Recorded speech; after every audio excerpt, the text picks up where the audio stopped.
All right. So we're going to speed up a little bit because I think it should have been like a couple minutes behind.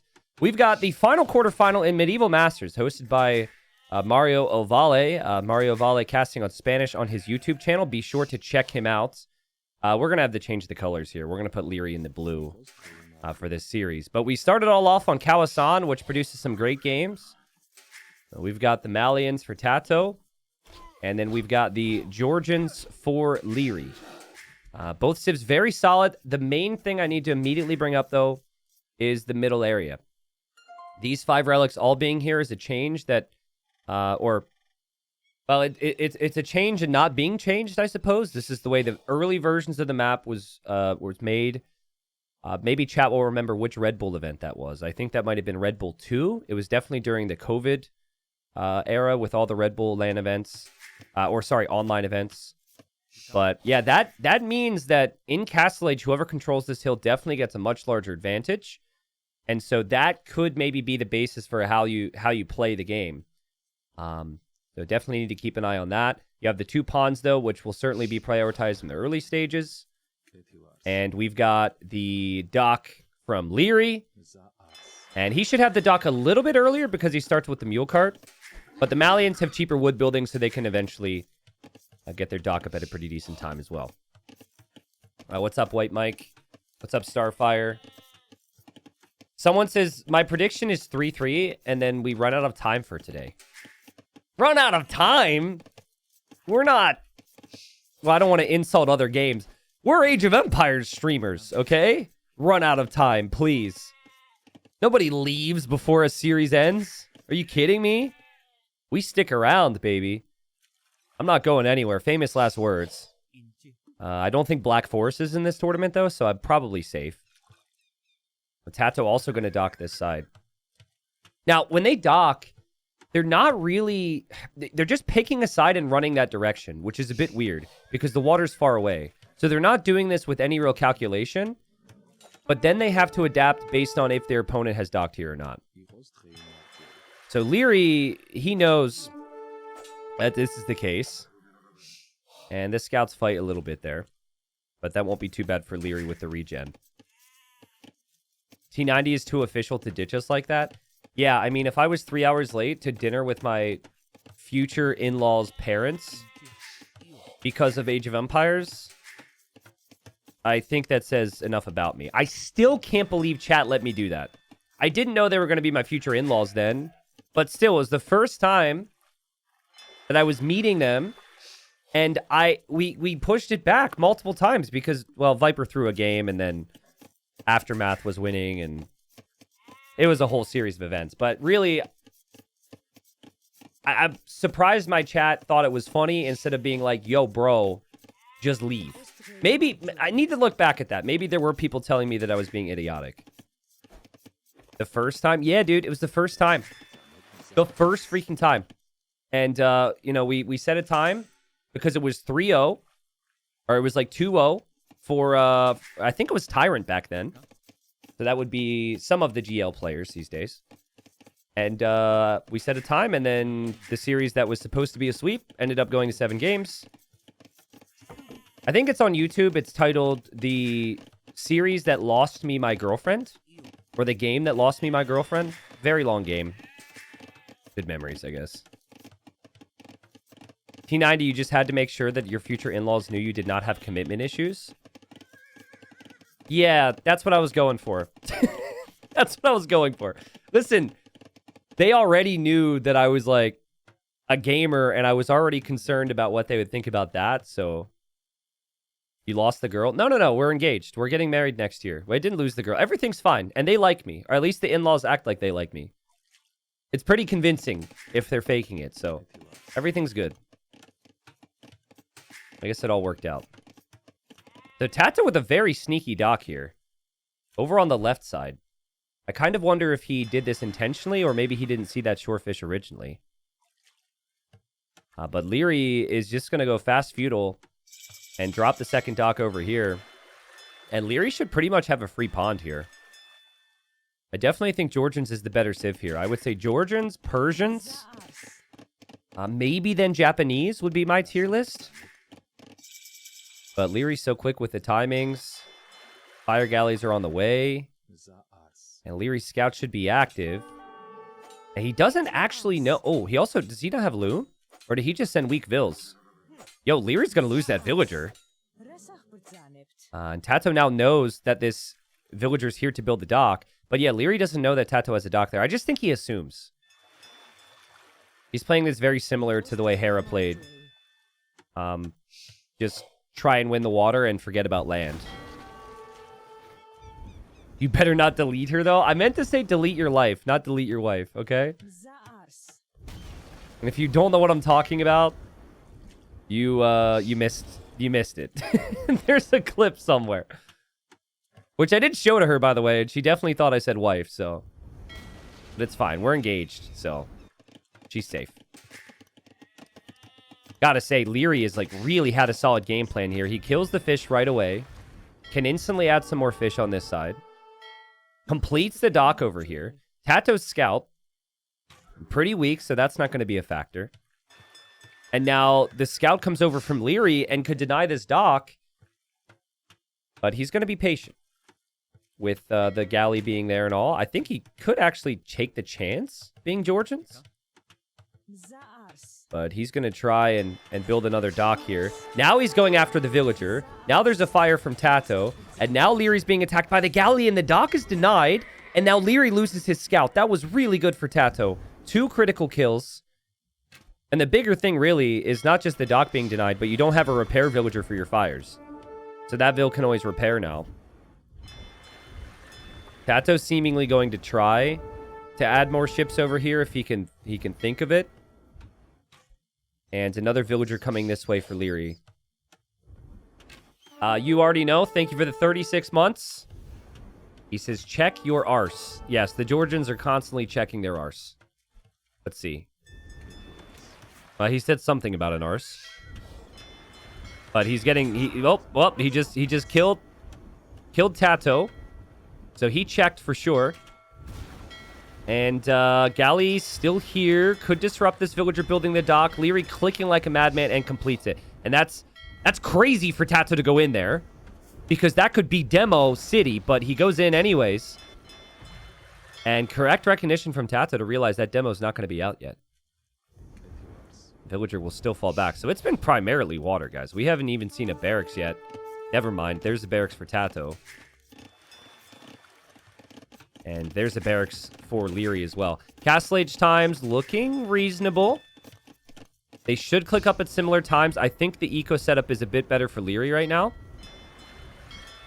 Especially if he can kill this dock. But the demo's going to pop out for TaToH. And TaToH stays on water just barely. This is like Lion King where he's dangling off the edge of the cliff. Only there's no... scar around to push him off the edge. And I don't know why I just had a Lion King reference. I also don't know why someone in chat is saying spoiler. If you haven't seen that yet, what have you been doing? But Liereyy was never expecting to lose the water here. This was supposed to be safe fishing eco, and that's something that TaToH's just so good at. Finding the proper demos, dominating on water maps. He'll take out this dock. And I think Lierey's actually just giving up here. I'm not seeing any more production. He seems to be primarily focusing on just ensuring these fishing ships stay alive.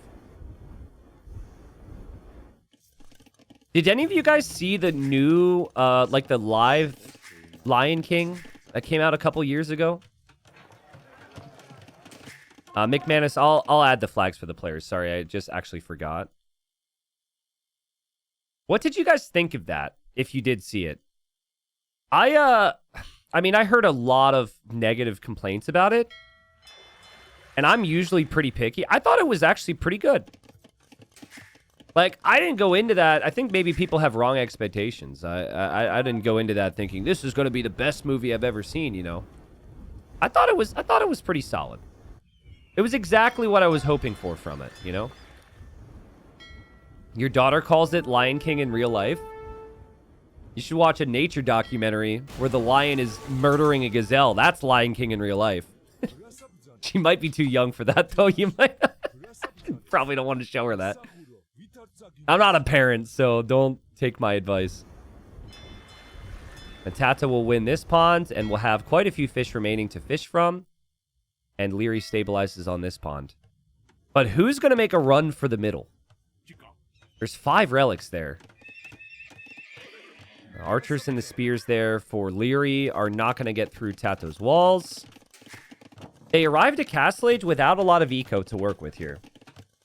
So it's kind of tricky. Also, TaToH sold his stone, so he actually cannot build a TC. And villagers coming to the middle for Liereyy. He doesn't know that TaToH's added the scouts. So this could maybe get a little bit awkward, but I think this is the right play. I think this is how you have to play the map. You need to take the middle here. When there's 5 relics and the berries, can snowball massively. Scouts here, though, to deny the monastery. Liereyy trying to get quick walls. That won't happen. So that villager's dead. And just the spearman and the archer were a little bit out of position for Liereyy. I think the TC can still complete. And he goes for Bodkin Arrow, and he's going Cav Archers. I really like the Cav Archer choice here because they don't have a lot of food eco. So making knights is not going to be very easy for TaToH. Like getting armor on the knights will be kind of tricky. And also Georgian CA regenerate. And the regeneration's, of course, much faster now that it's Castle Age. So Cav Archers are also good if you're walled, because you can still disrupt behind their wood lines like knights cannot. And so it's close. But I think I would prefer Lierey's position. I think the main reason that TaToH even has the score and population lead is just because of all the extra navy he produced over here. Cronus, hello, says good freaking afternoon, mother truckers. Yo, salutes in chat for Cronus. All right. That's some crazy energy. I like it. Hope you're doing well. Thank you, Anelio, for the prime. Are there any Germans watching right now? I need help with translations. What does ist frei von Zusterkosten mean? Does that mean I think it was? Because Anelio said Twitch Prime ist frei von Zusatzkosten. That was basically it. Free from additional costs. Oh, okay. So he's reminding people that Twitch Prime is free and you can subscribe with it. Okay, good to know. Good to know. Thank you. Thank you. Well, now all the Germans know. You probably didn't understand before, so. Okay, maybe you did. That was pretty decent, T90. Thank you. I'm getting better. And did we have a drop? Oh, this explains why I got 2 wrecks. So give me 1 second. There was a drop. And I have to load the restore. Sorry. So we're back in after the restore. We'll just switch the colors again. And we didn't miss anything. We've got 12 Cav Archers for Liereyy. He has 4 relics inside the monastery already. TaToH is actually able to steal one from the middle. But this is tough for TaToH. Like, he has to somehow take control of this hill. Counterattack could be an option. There's a lot of golds over here for Liereyy, which he's going to eventually need. That would be crazy. I would love that. If TaToH could get Vils over here and TC this, and then his bases are kind of split in 2. He's got Siege in the Siege Workshop. Liereyy just does not know that TaToH's going over here. It's a very slow counterattack for TaToH. Must have Liereyy thinking, what's happening? In It's Wine, thanks for the 17 months with Prime. Thank you, Pondre, for the 500 bits. Am I supposed to read... Am I obligated to read every German message now? Vielen Dank für den Stream T90. Danke. You're welcome. 2 villagers converted. Oh, dude, TaToH. TaToH, build a forward TC. I sound like Dave right now. Build a forward TC. He's not going to do it. The Cav Archers have to come all the way home. This is a nice little distraction, though. Liereyy now has to deal with this. And so TaToH could maybe look a little bit more at home and maybe build up an army to push this middle area. Still, though, is a tough army to reinforce now for TaToH. Has he gone too far? Villagers don't really play that much of a role. The Cav Archers are going to come through. The Mangonel's behind. I don't know about this, TaToH. This is rough. He's only really accomplished converting the Vills. His Knights will dive, but he'll lose one of them. He'll lose all of them. And he's going to lose the Scorpions as well. And Liereyy not really microing like you would expect. Maybe he's a little bit preoccupied. Or maybe he's even chasing the villagers, but he doesn't really lose too much at all there. Unfortunately, some of our stats reset with the KD, of course, because of the drop. But TaToH loses a lot of army. He needs to have the next army accomplish something now. There are some things that I will admit that I'm stubborn on. But Relics firing arrows is still one of the dumbest additions to this game ever. How? I don't get it. I don't like it. If they changed it tomorrow, I'd be very happy. It doesn't make any sense to me.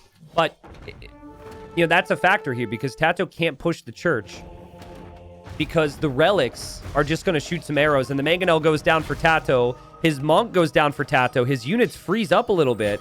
He'll dive for the Mangonels, but at what cost? He's going to lose his entire army here. He just has a real big issue here. It also feels like the players are experiencing a lot of lag. But he has a real big issue engaging against the Cav archers. Yeah, you could tell TaToH told his Cav to attack, and they hesitated. They froze.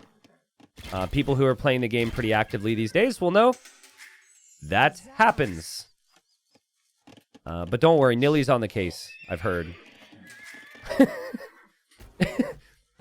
I feel like I'm being gaslit every time I read patch notes. Because they say something is improved. And that they really care and that they're listening. And then the units continue to have issues. And so I don't know who to believe. 3 Mangonels pretty much unprotected. Liereyy does take out one of them. Cav archers are still on the other side. He dives in again. He'll take another one. He'll take the Vill. And then the other Mangonel is completely unprotected. TaToH's got nothing here, guys. Like, how many siege weapons and knights has he lost since the restore? And these 2 knights are pretty much destined to die as well. And Liereyy is imping? Bro. That's crazy. He's got 13 farms. I guess he's got, like, the 20 or so on berries. And maybe a couple fishing ships. But that's a ridiculous imp time from Liereyy.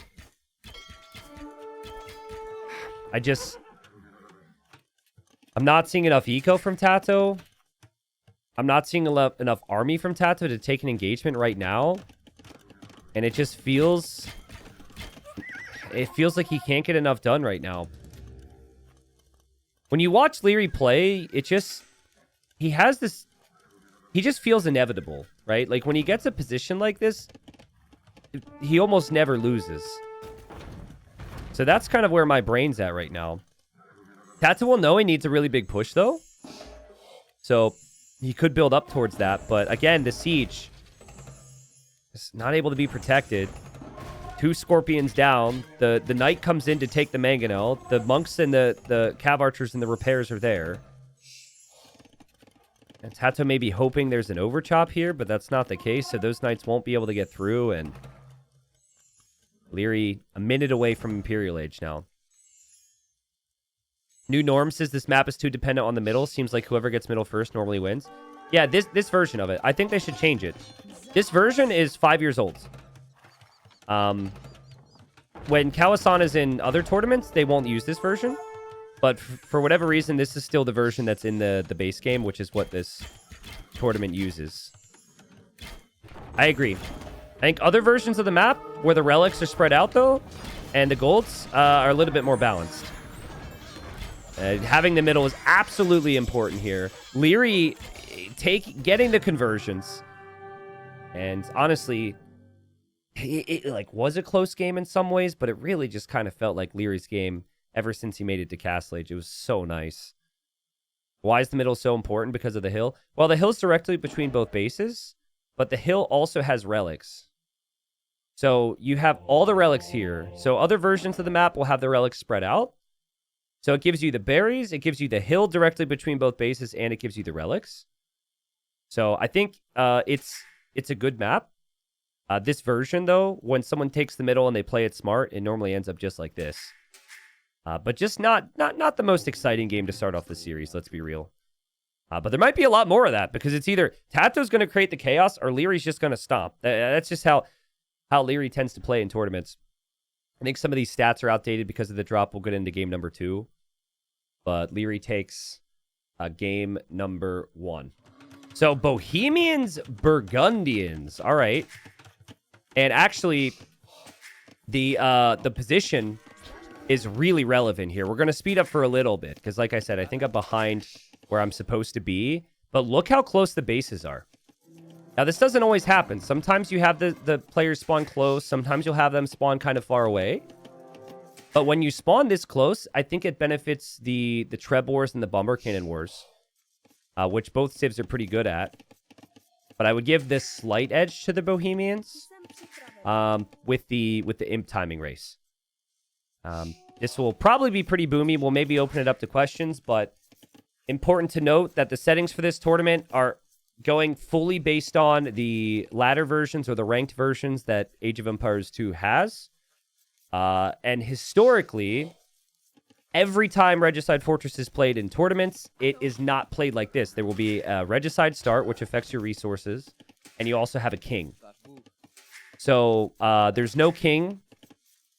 They don't have 150 stone and 50 gold. They have 100, 200, kind of like a normal game. So that is different. And wow, TaToH's actually going to feudal. So TaToH's going to go... You could get Bidax early with the Burgundians. But then if he's in feudal, he can even get Bowsol. So he's going to go feudal eco upgrades here instead of the fast castle. The T90, does the castle always spawn in the direction of the enemy base? I think it does. But I can't be certain on this version because me and my team haven't had a hand in scripting it. But we've done 3 games now, and the castle's almost always on the front. I know other versions, usually that's the case. I personally really like that because sometimes you might have one guy's castle in the back and then their gold's on the front. So, like, imagine if TaToH had his castle in the back of his base right now. He'd be extremely vulnerable to a push. I don't think a feudal boom is a mistake, Chief. I think the reason TaToH's going for a feudal boom is because it's harder to go fast castle than a Regicide start. Because Regicide start, you start with more food. So I also wonder, like, if you guys had to guess the number of times that Liereyy has played ranked 1v1 Fortress, what number would you guess? It's not a very high number. It might actually be 0. So, all of the Fortress experience for Liereyy has been tournaments, which has different builds. So, I'm keeping an eye on this now. He has gone up with a bit more population. We'll see if he has the resources to manage the fast castle. So it's not looking to me like Lierey's going to be able to click up the castle age perfectly because of this. And then TaToH, the more that's delayed, the better the little feudal boom play here works out for TaToH. Also, the wood lines are very small too. So going double lumber camp, if that's the case, also kind of makes sense. So I don't mind the feudal boom for TaToH. The T90, why did Mario choose to use the ranked versions of the maps? I don't really know. I didn't speak to him about it. But I think they probably wanted a simple format that wasn't complicated, meaning they didn't have to do a lot of testing. They're like, it's the base game. The base game should be safe for us. We don't have to deal with map packs. It's something people are familiar with. It's something viewers are familiar with. So I imagine that was probably the logic. You got to keep in mind that with the way the calendar is in the scene, there's events overlapping with events. There's things happening all the time. And so I would say sometimes simple is better, and maybe that was his thinking. TaToH, I guess not all of his farms are benefiting from heavy plow, but every farm that he's added since the starting farms. And he's going to head to gold now, and Liereyy does click up. So it wasn't too bad. Goes for the market and goes for the blacksmith. I like this, though. I think people need to do this more frequently. You put 4 on gold with Bohemians because of the double gold mining upgrades, and you're actually just buying and selling res. It's very, very nice for your boom with the Bohemians. With other civs, it's maybe more questionable, but when you get the double gold mining upgrades, I think it's actually the most effective way to boom with the Bohemians. And scouts encounter each other over here. Both players had used their scouts to bring in their boars. And I didn't run any ads yet. Guys, we're going to chance it. I'm hoping you won't get any. I ran a bunch before game number 1. Game number 1 wasn't long. I really should have done it during Dark Age, but I just got distracted. ADHD's off the charts. Does TaToH know where Liereyy is? He does. So I would say maybe, I don't know when he scouted this, but maybe TaToH's thinking is having these farms last a long time is great for Imp. Like, he's going to have so much more food than a traditional build, and if this comes down to Imp timings, that could really help in this matchup. He's obviously later to the town centers, though. Liereyy in Castle Age now, drops a second TC. Also drops the Monastery. He only sees one relic right now. But there's another relic in this corner. It looks like the relics are pretty reasonably balanced. As are the neutral golds. There's this gold here. And there's this gold here. The T90 just run the ad as soon as this game is over? Yeah. And if the mods see the ads are going to come in at the end of this game, I don't think we snoozed any today. So I think the mods could probably snooze. But yeah, highly suggest if you're playing Bohemians, and maybe even Turks, when you're booming, you put a couple vills on gold, and you can buy and sell just because of that gold bonus. I like this from TaToH. He's not going to leave this fight. Maybe, actually, he probably will after I say that. Yeah, there he goes. But he wanted to keep the scout there as long as possible because he wants to kill that. He's making more. Liereyy is not, but Liereyy is on to him. And that's just so good, man. That's so smart from Liereyy. He's never going to lose that scout. He can now come over to the monk. He can heal it up real quick. And then you can add a wagon. A couple Hussite wagons can take care of those scouts, so... It's just tough because the wagons are slow. So are the monks, I guess, but... TaToH has collected more resources so far. He was just later with the TCs. TC number 2, TC number 3, TC number 4 for TaToH. What? Damn.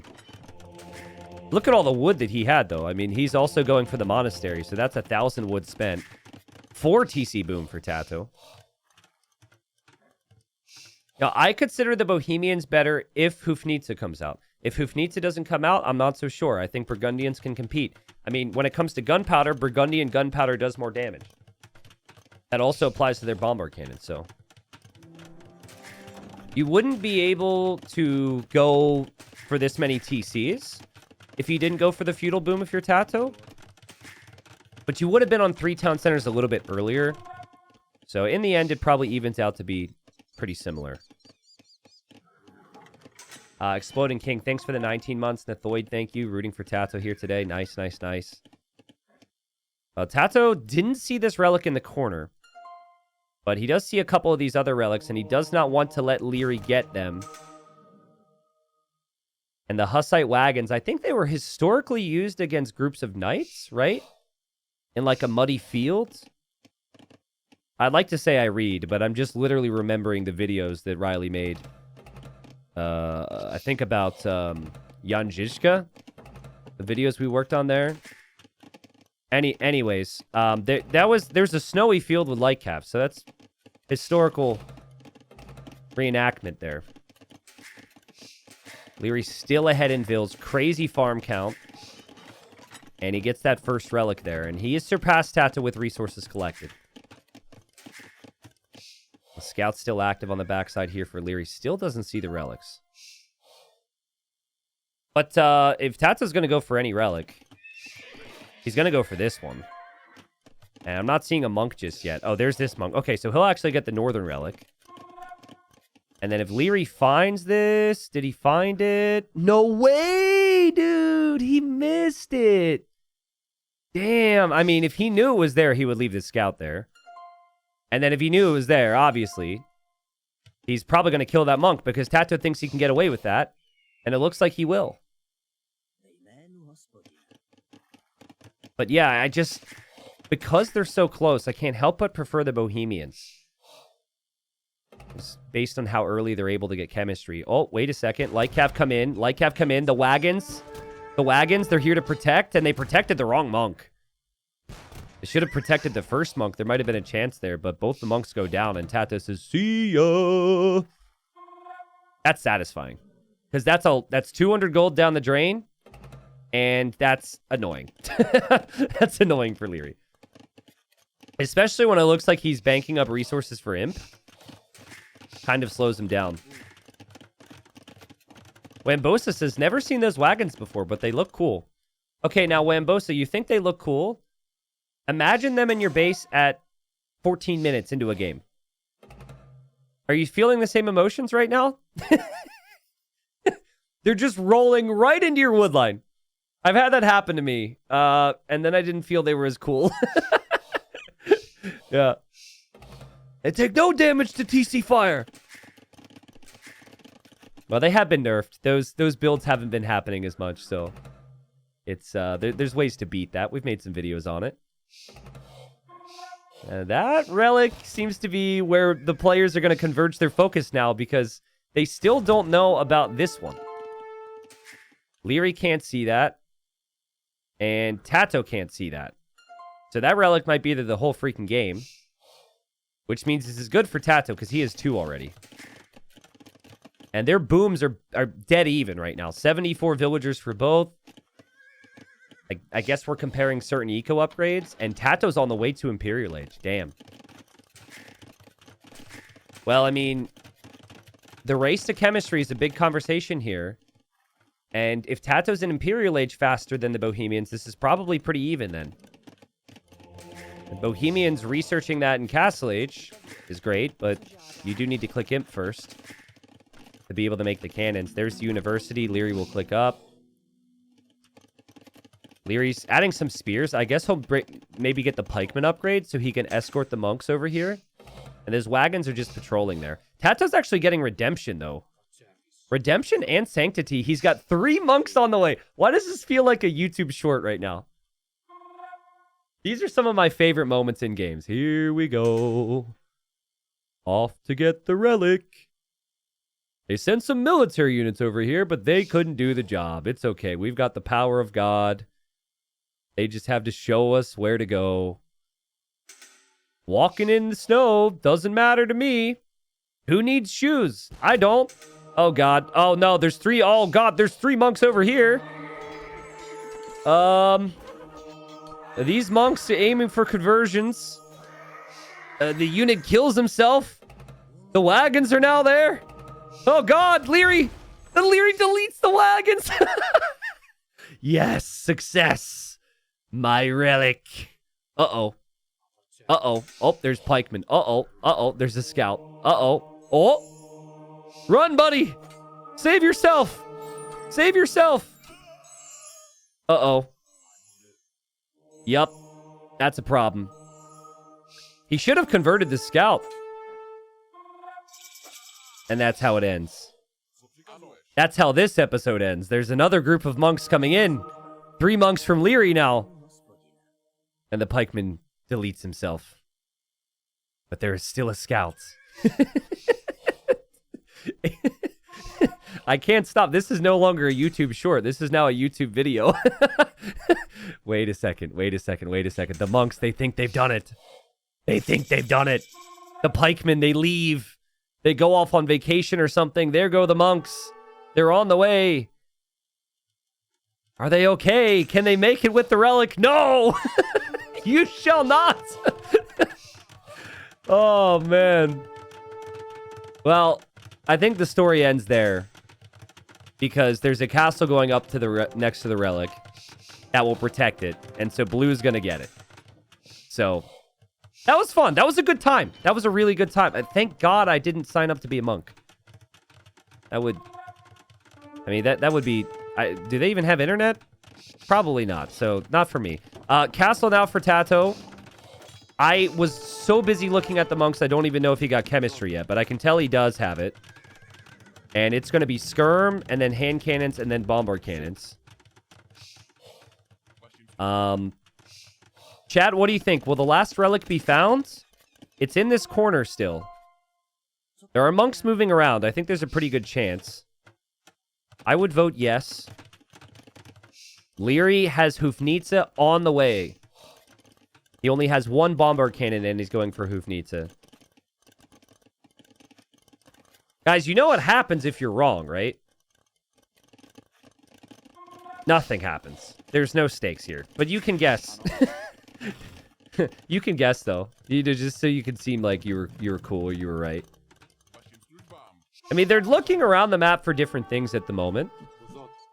Couple skirms in the north there for TaToH. Light Cav here. But he mainly wants to raid. It's all going to be about this big engagement in the middle. And this timing that the Burgundians were supposed to have before Hufnitsa is kind of disappearing now on TaToH. Liereyy still has this monk. Maybe he'll end up finding that relic. Lierey's going to take the hill now. Yo, Jimbo, thanks for the 20 months, my friend. Welcome back. It's gunpowder time.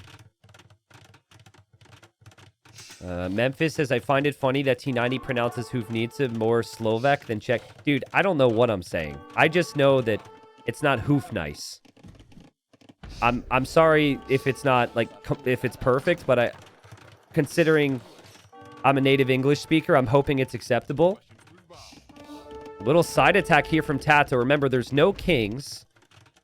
Relic has possibly been found, by the way. I'll keep you updated there. But here comes the attack now from Liereyy. He needs to pay attention, though. There's a bombard cannon from TaToH, and he actually loses his Hufnitsa there. So TaToH found an opportunity. Liereyy seems distracted by that side raid. And now Wagenburg Tactics is on the way. So the Hufnitsa and any of the gunpowder will actually be faster. Or any of the... Is that siege or gunpowder? I think it's gunpowder units. Okay, so it actually applies to the hand cannons then, too. Always thought about it with the Hufnitsa and the Hussite wagons. Never really thought about the hand cannons. The hand cannons run in. And, well, they do the job. They kill the bombard cannon.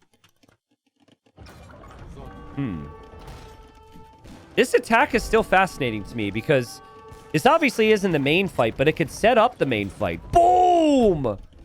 Big shot. I wanted to be calm because I Be Calm said hi to me in chat.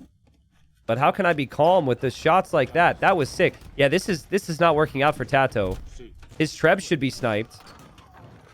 So that's a Treb down, and the Hufnitsa just seems so dominant. Especially with siege engineers. This might not be the typical Liereyy style of Arbalest and early Imperial Age. But I have a lot of faith in him as well if it's hand cannon and the superior cannons. I think TaToH needs Paladin. He needs something. He needs raids. He needs craziness. You can't be fighting straight up against Bohemians.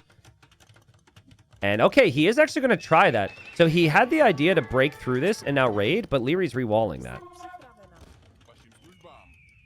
The timing, the idea was sound, but the timing wasn't. He needed to take the gate and then have the Hussars run in. That could have maybe done something. He maybe could raid the backside as well, because Lierey's not walled. Also, did Liereyy not... Liereyy didn't see the relic! TaToH does know the relic's there, but you're not going to focus on getting that. You're just hoping that Liereyy never finds it. Isn't it better for TaToH if it goes late imp? He has vineyards. Yeah, I mean, if you go till they're out of gold and then all the cannons are gone, then yeah, I think it is. But that's quite a win condition to play for. This is going to be tough. Like, this 12 Hufnitsa is crazy. The TaToH was hoping this would still be open. It's not. Fortified wall now for Liereyy. So he at least has a little bit of time. And honestly, the best way to defend against this push, if you're Liereyy, defensive castle, and you kill TaToH right now. You don't let the raids become a factor. Oh, God. TaToH's going to take that gate down, though. That's where TaToH's cannons are. I thought he underproduced. He's got him over there. Oh, but now he's not looking here. And now Liereyy could push him. Oh, and TaToH's through. Oh, how I wish this was regicide. But, okay, big raiding army from TaToH. This is maybe the way to play the Bohemians. Is split their focus. Go to different positions. Liereyy now is going to try and kill TaToH. TaToH has to defend. Liereyy has to defend. Lierey's castle's going down. That castle is not long for this world. This castle is not long for this world. This is a base race right now. TaToH is dying. Liereyy is dying. Who kills faster? I mean, I really like Hussars in these scenarios. That's some nice defensive engagements for TaToH. He took out a lot of the Hufnitze. And yet, just the fact that Hussars can dive underneath the castles and none of the other armies can is really valuable. This is working for TaToH, guys. There used to be 12 Hufnitze here. Now there's only 2. And there used to be 2 castles in Lierey's base. Now there's 0. And he could lose villagers and he could lose everything here. This answers the question on how you play it in the matchup. You just never take a fight straight up. TaToH misclicking the lumber camp hurts. Okay, he fixes that. He'll definitely kill Vils. He kind of backs away a little bit. He's showing some patience. It is the most Twitch chat thing ever. And chat, I say this with love. For it to be 200 pop versus 200 pop and have someone call the GG. Obviously, that the moments did not look very good for Liereyy, I will admit. But he's 200 pop. Okay, he's brought his army back over here. He's ramping up for another attack. Let him cook. Still doesn't know about that relic, by the way. Honestly, GG, though. You don't know about that relic? Just resign.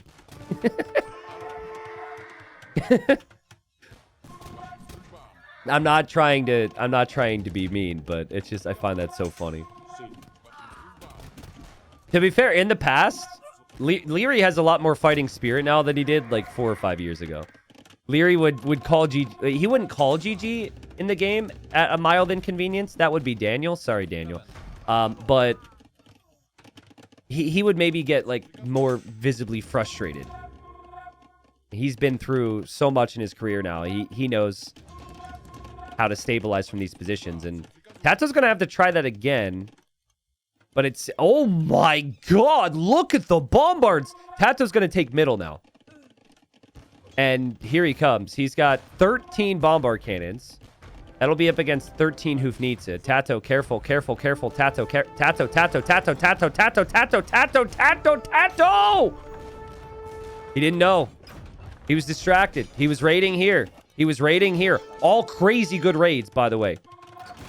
But his trebuchets go down and the castle stays up for Liereyy.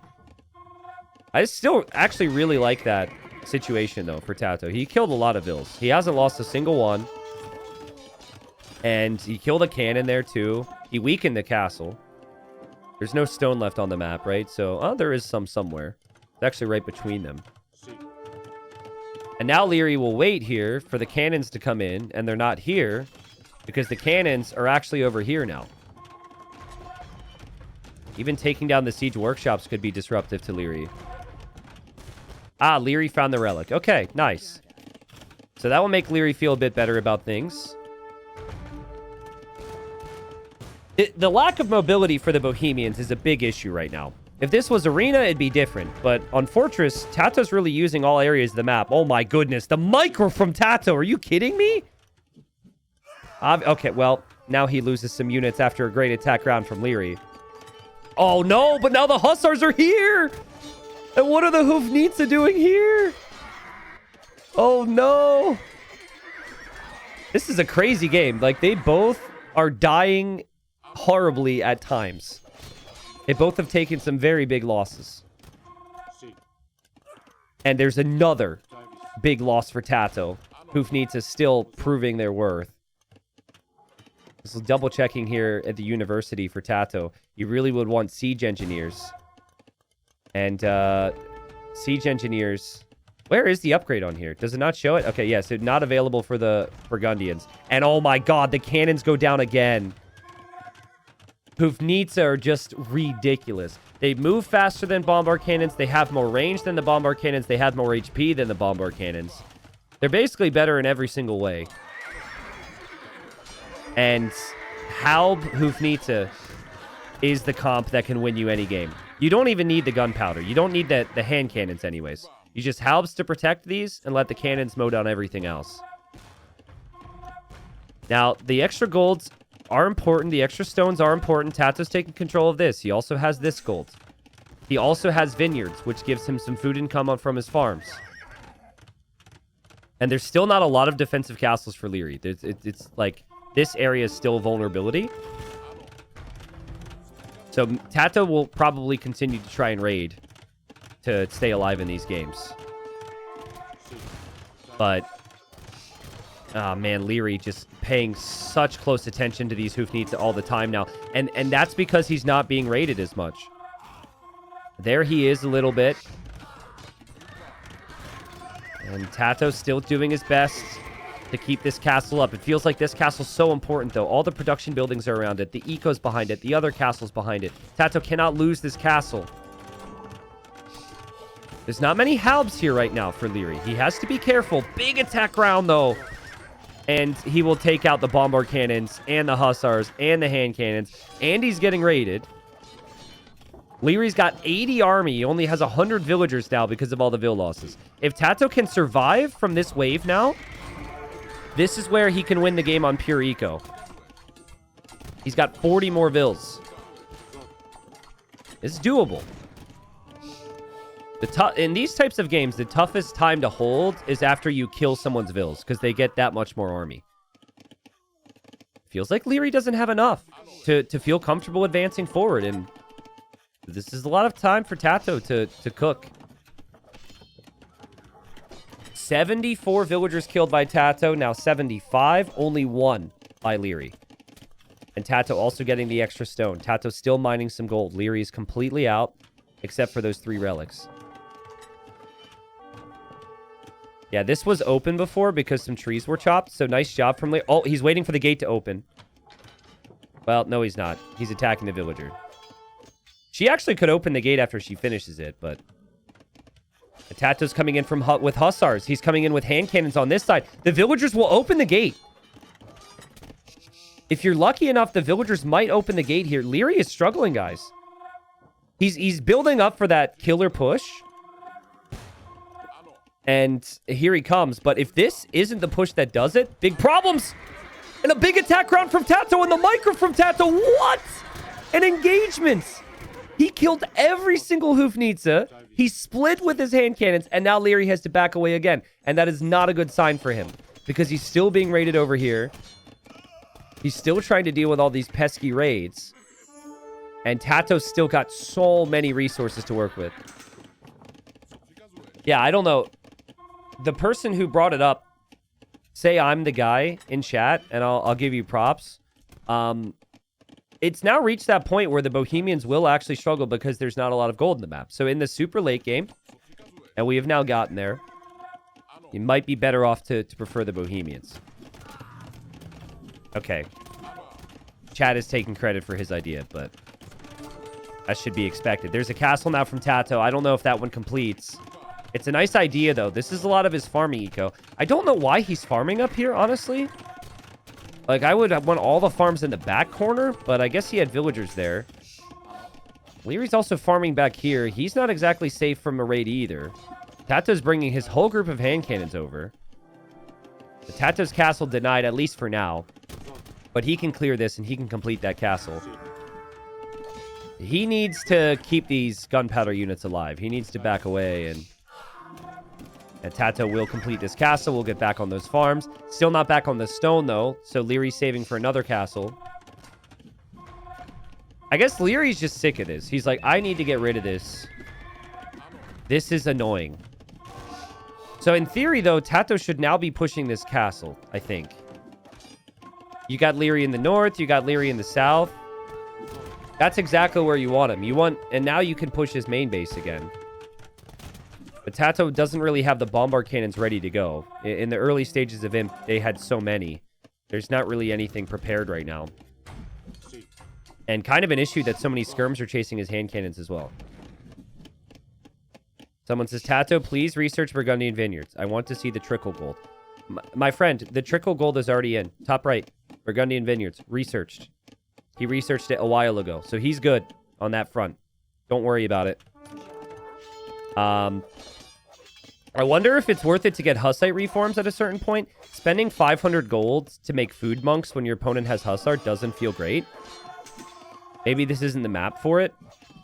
But that is something for Liereyy to possibly consider. TaToH is just... He's late gaming big time right now. Great micro again to notice the Hoofnitzer there. But he... I think he's done enough raiding where Liereyy should recognize, I've got to kill this guy. I can't... If this continues like this, I will lose. We got a ram push coming in now. We got sneak villagers in the back. Like, Liereyy just straight up has to force the issue now and kill. And if TaToH holds from that... which he's not. If TaToH holds from it, he wins the game. But, oh, God. Guys, we might have a revolution situation. Will TaToH get desperate enough to go for the revolution? He has a lot of resources. He needs a lot of army right now. There's 110 army for Liereyy. And there will be more because he continues to lose vills in so many different areas. Now, if you're going to do it, you need the armor upgrades at least on the units. And then the way they balanced it is or basically nerfed it to the ground. They basically made the cost of revolution based on how many vills you have. So chat, someone who's good at math, can you please tell me what 135 vills would mean for the cost of revolution? Because I want to know that so I can even consider if that's even realistic. I don't think he'll do it. I think it's a waste of all your hard-earned resources. But if it gets bad, I mean, it's a panic switch. Thank you for saying a lot, chat. As if I didn't already know that, but he still contributed, I guess. And Capture Age crashed again. We're working on it. I'm talking to him. I'm trying to fix it. My PC's good.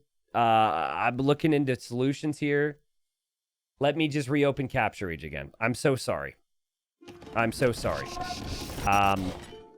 We're back in. And unfortunately, we lose some stats. But we're good. Apparently, 1,500 gold. Hold on, I need to... There's a bug where now I hear the game sound and Capture Age sound. I need to just do this. Okay. 1,500 food and 800 gold, if that's actually it, that might be worth it here. Because you're up against 120 army and you only have 60. So, I feel like this is as good a time for an argument for it as ever. But you need to get the armor upgrades too. A capped ram from this side with some bomber cannons from TaToH. This is crazy. He's got army over here from TaToH trying to raid. Lierey's dealing with that. The death ball continues. TaToH's army count will spike because he's losing a lot of ills. Look at these villagers escape now. Rams, the bomber cannons moving into Lierey's base. So what has it been, like almost 200 villager losses for Liereyy then? Just tallying up what the count was at before. Lierey's also going for rams. And then he still has this push. TaToH needs to somehow find some shots on this. But Lierey's distracted. Both players are looking here. The bomber cannons are waiting for TaToH. He's still ram pushing Lierey's base. 180 pop versus 185. Liereyy hit 60 vills. But TaToH's bomber cannons die.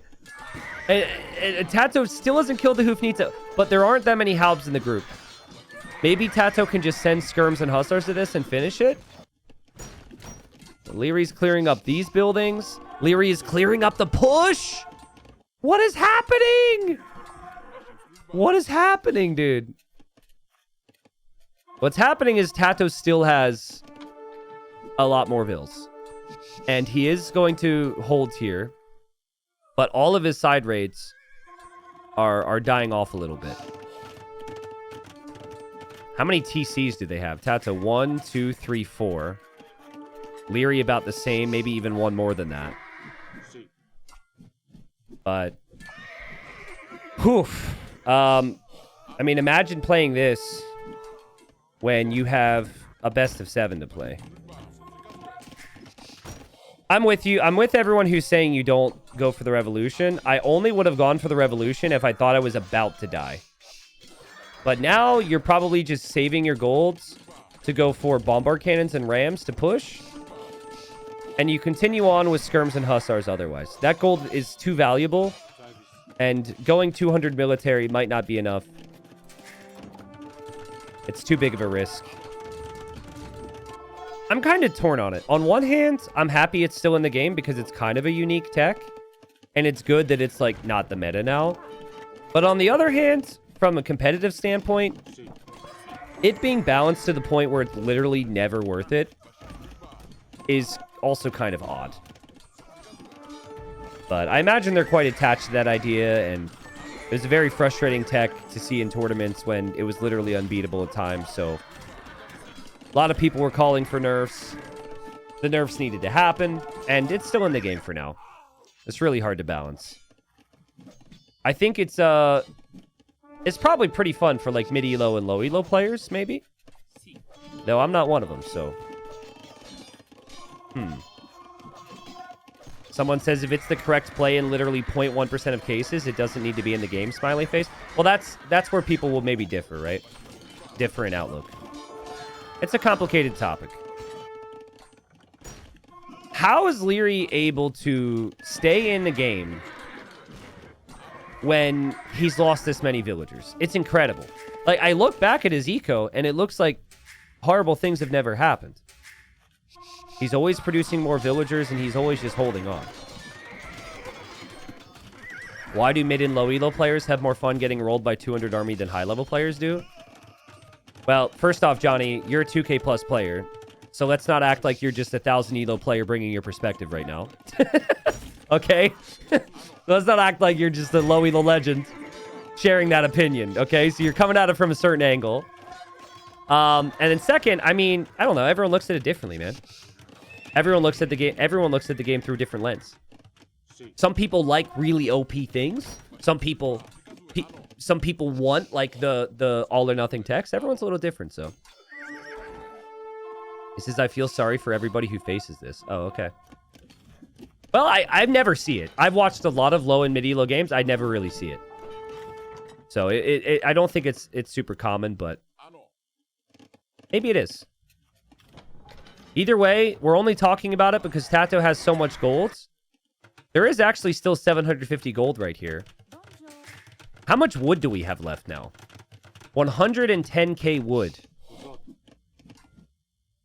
Are we at that point where this becomes a wood game? I feel like we are. I feel like they need to maybe start chopping the trees in the middle. A lot of skirms and halbs are going to be made. A lot of bombard cannons are going to be lost. No, TaToH! TaToH! He's so distracted. The halberd in the back is actually an issue for him. Oh my goodness, dude. And so those two cannons for Liereyy can maybe start a little bit of a push here. And TaToH still hoping to occasionally raid in this area, man. All right. You have to predict who wins this game, chat. Do you go with the player? Do you go with TaToH or do you go with Liereyy? Lierey's got the third relic. Lierey's got crazy. I mean, they both have crazy eco.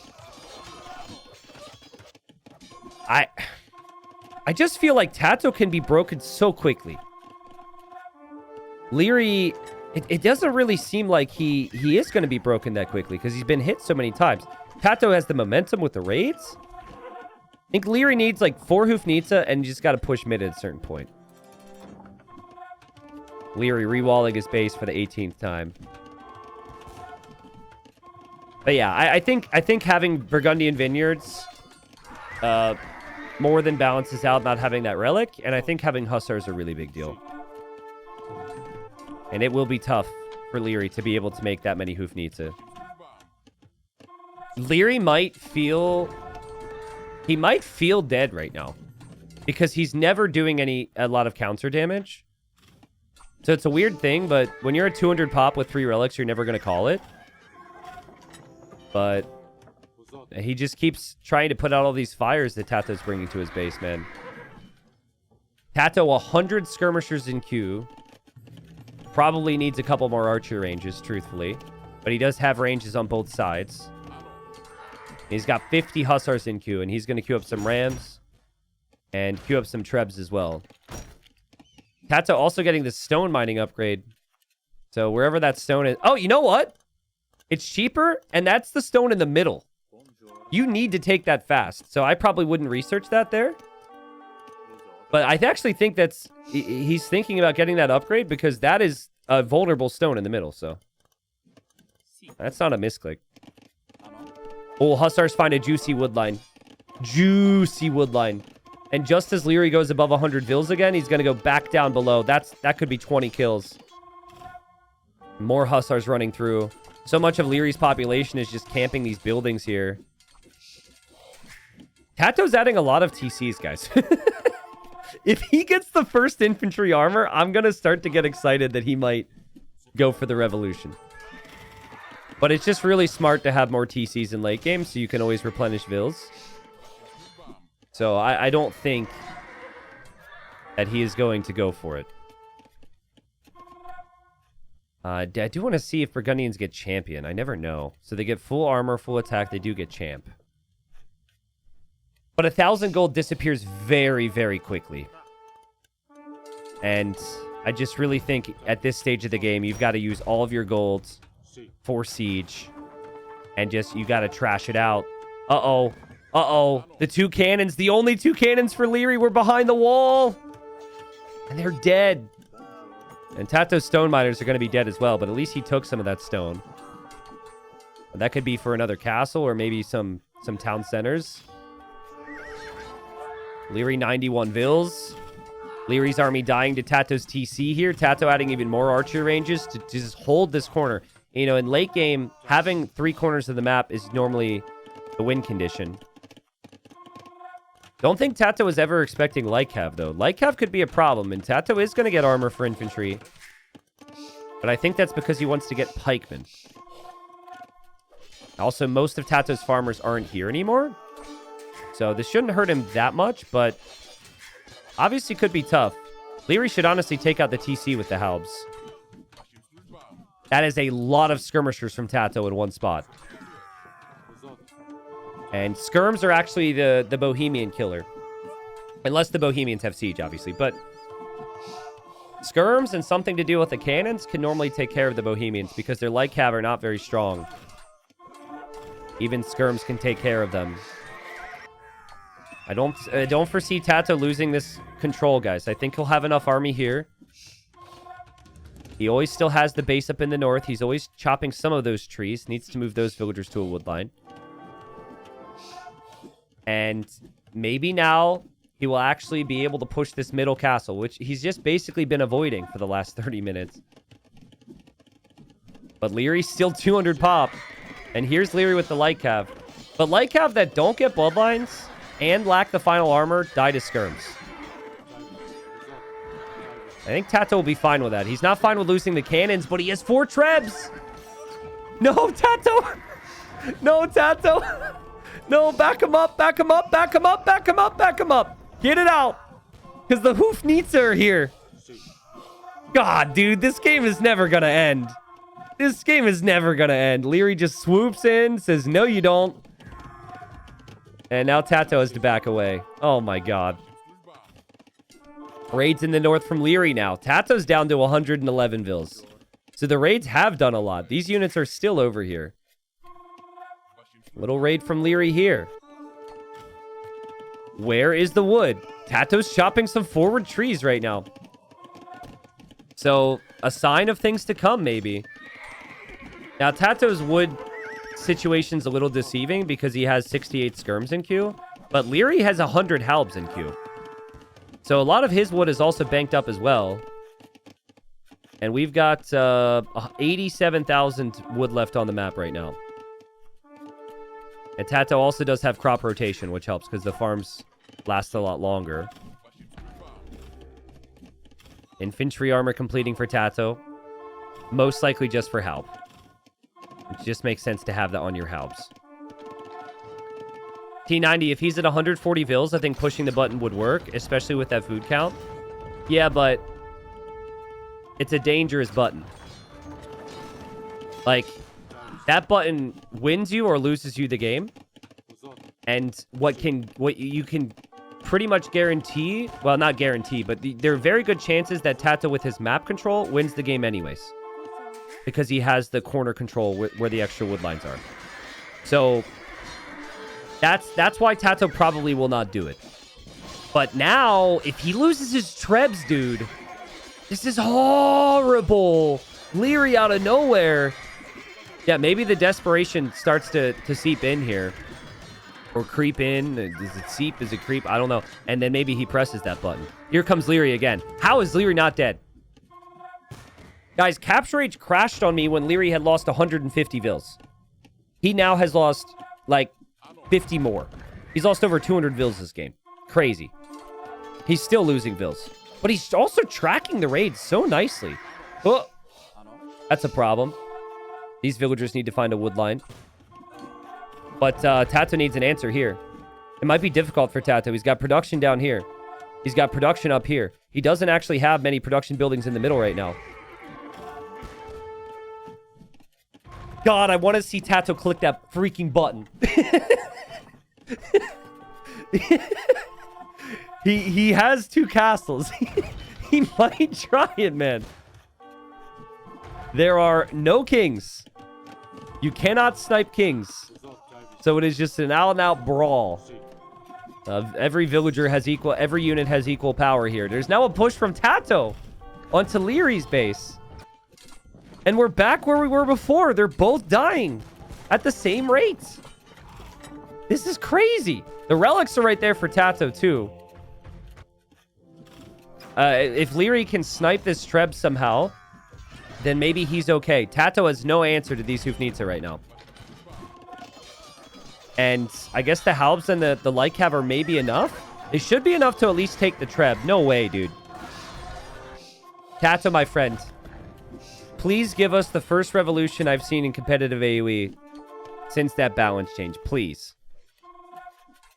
This is getting bad. This is panic switch time. He's spending more gold on bombard cannons to try and stabilize here, and he still has an army here. Someone says TaToH will GG soon. Guys, he has 250 units in queue. He is 200 pop. This is bad. This is rough. But it's also kind of rough for Liereyy as well. They're both dying and struggling in different ways. TaToH's whole screen is probably filled up with the queue that he has at the moment. The bombard cannons need to sneak in and kill these Hufnitsa. The relics are gone for TaToH, so no golden come there. Bombard cannon kills one. And the bombard cannon will aim to kill another one. Liereyy obviously sees this, and TaToH loses it. Wow. Yeah, losing the TCs is brutal, too, for recreating Vils. Liereyy losing more Vils. Liereyy still does not have this map control back. And TaToH losing town centers. He's collected 30,000 more resources. Where can Liereyy take wood? I have no clue. In TaToH's base. Here. I have no clue where he's taking wood. I really have no clue. But we need to look. This is the Revolution 2025 edition. TaToH just attacks with his Vils. Hussars are diving in. Anything to kill the Hufnitsa. Skirm's diving in. Castle being repaired. The Hufnitsa takes so long to get killed, but the bombard cannon! The bombard cannon comes in! TaToH saves the castle, and there's another one. There's another Hufnitsa there. Oh, and the Hufnitsa actually kills the bombard cannon. What? And I assume the Hufnitsa will die now? It does. Holy crap. Skirm raid, that will be cleared up. TaToH's wood villagers getting picked off right now. He does still have wood. I don't know where Lierey's taking wood. He's coming to the middle for wood. He's barely got any wood left. That still has 80 on food. There is that wood in his base, I guess. That's just a halb. And wood check. 76,000 wood remaining. Most of it's directly through the middle, but also in this corner down here in the south, which Liereyy is going to come raid. Liereyy does have some gold to make Hufnitsa again if he wants to. But he doesn't have any Hufnitsa, and he's starting to lose Vils. I mean, score is not really something you should trust once it gets to this stage of a game as well. TaToH will know that. TaToH will understand. It's all about just being able to outlast the opponent here. Liereyy might want to bring Hufnitsa down here. You might actually just want to get rid of this, but he tried it before, and every time he tries that before, TaToH shows up again. Where's TaToH taking wood? There's some trees here. There's some trees here. I mean, I'm seeing TaToH more actively chop trees right now. And I actually... What is the most important unit when you basically run out of wood? For me, as weird as it sounds, it's skirms. Because, like, when the wood's gone, they can't make hussars because they can't make farms. And so if you have 80 units and then you can't spend any more red, well, I don't know. It depends. I guess having hussars against skirms. It's weird. I can't really explain it. But skirms are really valuable in these late game scenarios. Hussar skirm is better than Halb and skirm. But, oh man, TaToH needs to get the relics again. Oh, there is a monk going to do that now. And, yeah, still 200 pop. Hufnitsa are out here again for Liereyy. It's like they come in out of the shadows right when they're needed. The bat signal hits the sky, and there they are. And TaToH knows, and TaToH has to... Oh, man, he has to respect those Halbs so much. He has to respect the Hufnitsa so much. He actually just tosses away his hussars so he can escape. The hussars die so fast to the Bohemian Halbs. Here, Lierey's on wood. That's most of his lumberjacks. And here, Lierey's on wood. So that's where he's chopping trees right now. And he'll see TaToH is chopping the wood here and think that TaToH is out. Which in reality is not the case. Not yet, anyways. But that one's still confidence in Liereyy. And yeah, Hufnitsa doing the job. 15 kills already. Liereyy is back. TaToH is taking the relics to a safe monastery over here. So he will have two soon. That monk is walking back and forth. Bit of a weird spot for it, honestly, but he is getting it again. And he's also now starting to produce skirms and hussars over here to maybe take Liereyy off of the wood. But he's got same problem again. Is the Halb Hufnitsa combination is just so tricky. By the way, I dissed the Lycat from the Bohemians. They actually did a pretty good job. They're doing a good enough job at what they're needed for. And Liereyy pulls the Vils away and brings them right back to wood. Yeah, TaToH's focusing in on this. And TaToH is holding here. Why TaToH not Halb as well in fights? Only raids with Hussar? He does have Halb. He's got 100 units in queue. He's got Halb. I just, like, making Halb against...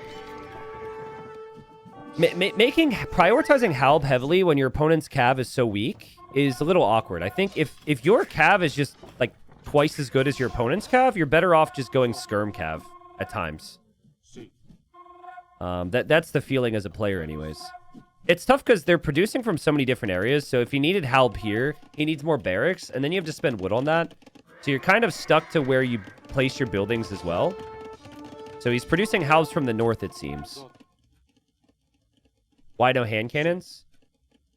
Spending money on hand cannons when you're this low on res is really vulnerable, is really bad. You have very little gold to go around, so you need to be as patient as possible with it. And so it just becomes a situation where you'll only spend gold on your siege. I don't think any players have made any big mistakes here, guys. I just think it's an absolute grind. Wait, is TaToH making the Flemish militia? Ooh. So yeah, they made that change. You can actually make the Flemish militia. You can pay resources for them. Their armor's decent. They're only 60 HP. They should be... Yeah, they're just... That looks like a waste of gold to me. They died to Bohemian Lycav. So, I mean, it was just one. Maybe mixing some of them in could be good. Lierey's still all over these trees here. And these cannons. 34 kills. Like, these were just made. They've done 12k damage to first buildings, and they have 34 kills. It's crazy. I still don't understand how Liereyy is alive in this game. He's lost so much. And don't tell me it's the 3 relics. I don't know if it's that, because he was doing great before he even found the 3rd relic. This would be a heart-wrenching loss. Like, losing this game and being down 2 games could completely destroy TaToH. Game number 3 and game number 4 could be easier for Liereyy.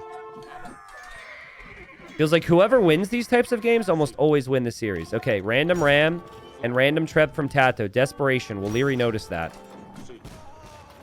Liereyy still taking down every building he can. The Hussars hoping to snipe the weak Hufnitsa in there, but Lierey's always ready. TaToH desperately clicking in to that weak Hufnitsa to get there, and he's not able to get there. But now TaToH's added hand cannons, and now he's on the wood! He's on the wood! The wood!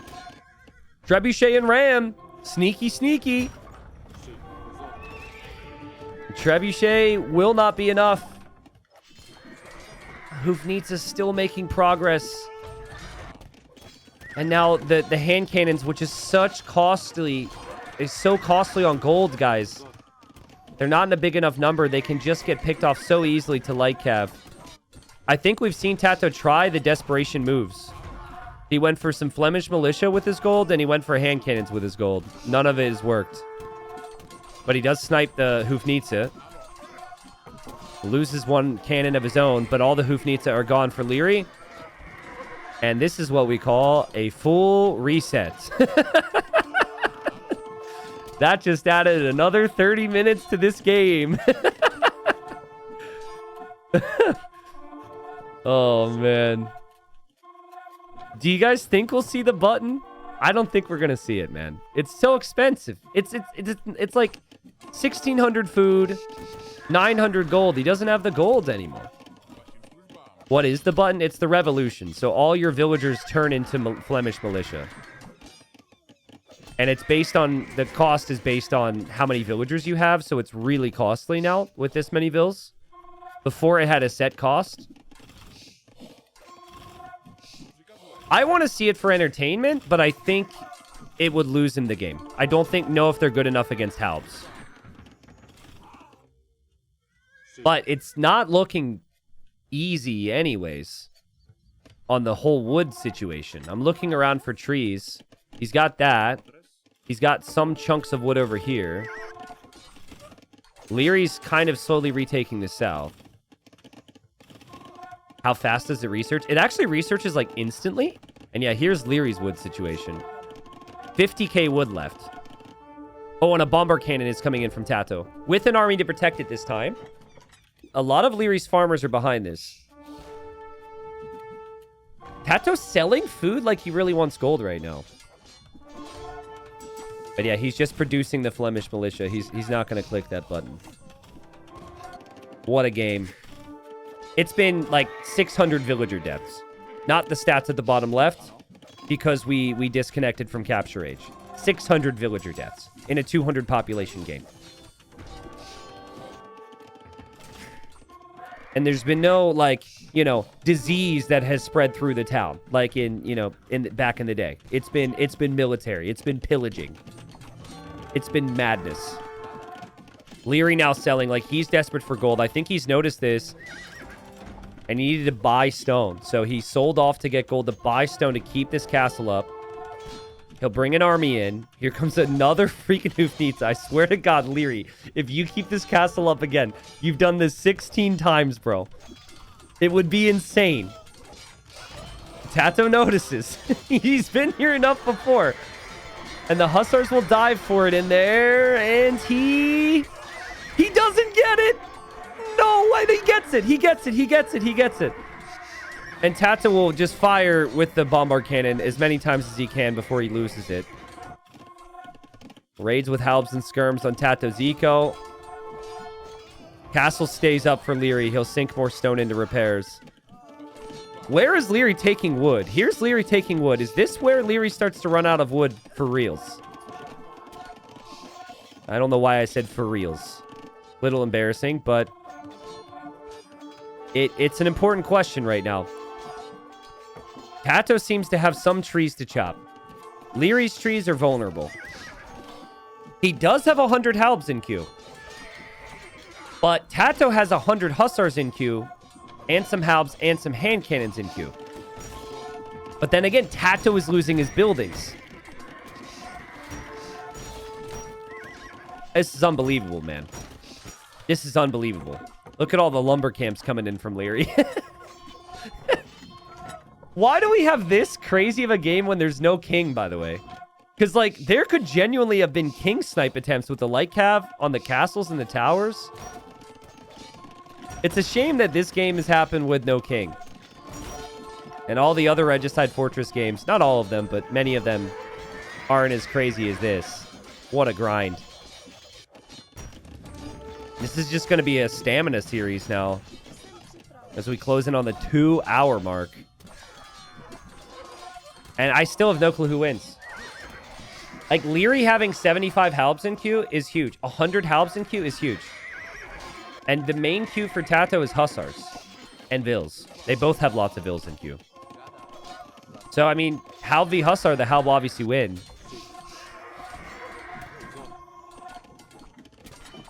I can't see my other screen how long I've been recording this. But I think we might be hitting the actual 2-hour mark of the recording for just this series, man. It's a best of 7 here. Jared Post is pretty sure I would just concede here. They both want to. They're both in pain and misery. And they both want to press the eject button and fling themselves out of this game. But when you've sunk this much time and energy into it, you can't do it. Also, still some stone there, by the way. And the wood count, 40k wood left on the map. Pretty soon, we will be able to count the individual trees that are remaining. Where's TaToH taking wood? Yeah, he's chopping down here. He's chopping here. He's chopping here. He still has more wood income. It's less vulnerable as well. It's safer. But Lierey's got... Oh, man, big shots. Lierey's got quite a few vills here, and his army's here as well. Hussars into the back. Can you imagine how easy it would be to drop focus for a minute and lose 50 villagers to 1 hussar in the back of your base? Liereyy has not made that mistake. TaToH has not made that mistake. Oh. And TaToH did the right things, like get to the late, super late stages where there's no gold. That's, in theory, where you can beat the Bohemians in this matchup because you have Burgundian vineyards. Nice micro from TaToH. He will kill the Hoofnitsa with his hand cannons. He will lose his hand cannons, but it's worth the investment if he can snipe those Hoofnitsa. He only killed 2 of them. Ugh. Villagers dying back here. Villagers dying down here. Villagers dying here. Let the bodies hit the floor. Go to Spotify or YouTube or Apple Music, wherever you play music, and just queue up Let the Bodies Hit the Floor right now. This is crazy. I can't keep up with it. Oh, castle down for Liereyy. Castle down. So that starting base now, where the relics are, is not safe. Damn. And there's not many trees here. There's 6k wood left where Liereyy is chopping. And then he's got nowhere to go. TaToH's still got like a bunch of different areas he's chopping trees. Only 33k wood remaining. Is there a time limit before drawing? Realistically, there could be a stalemate.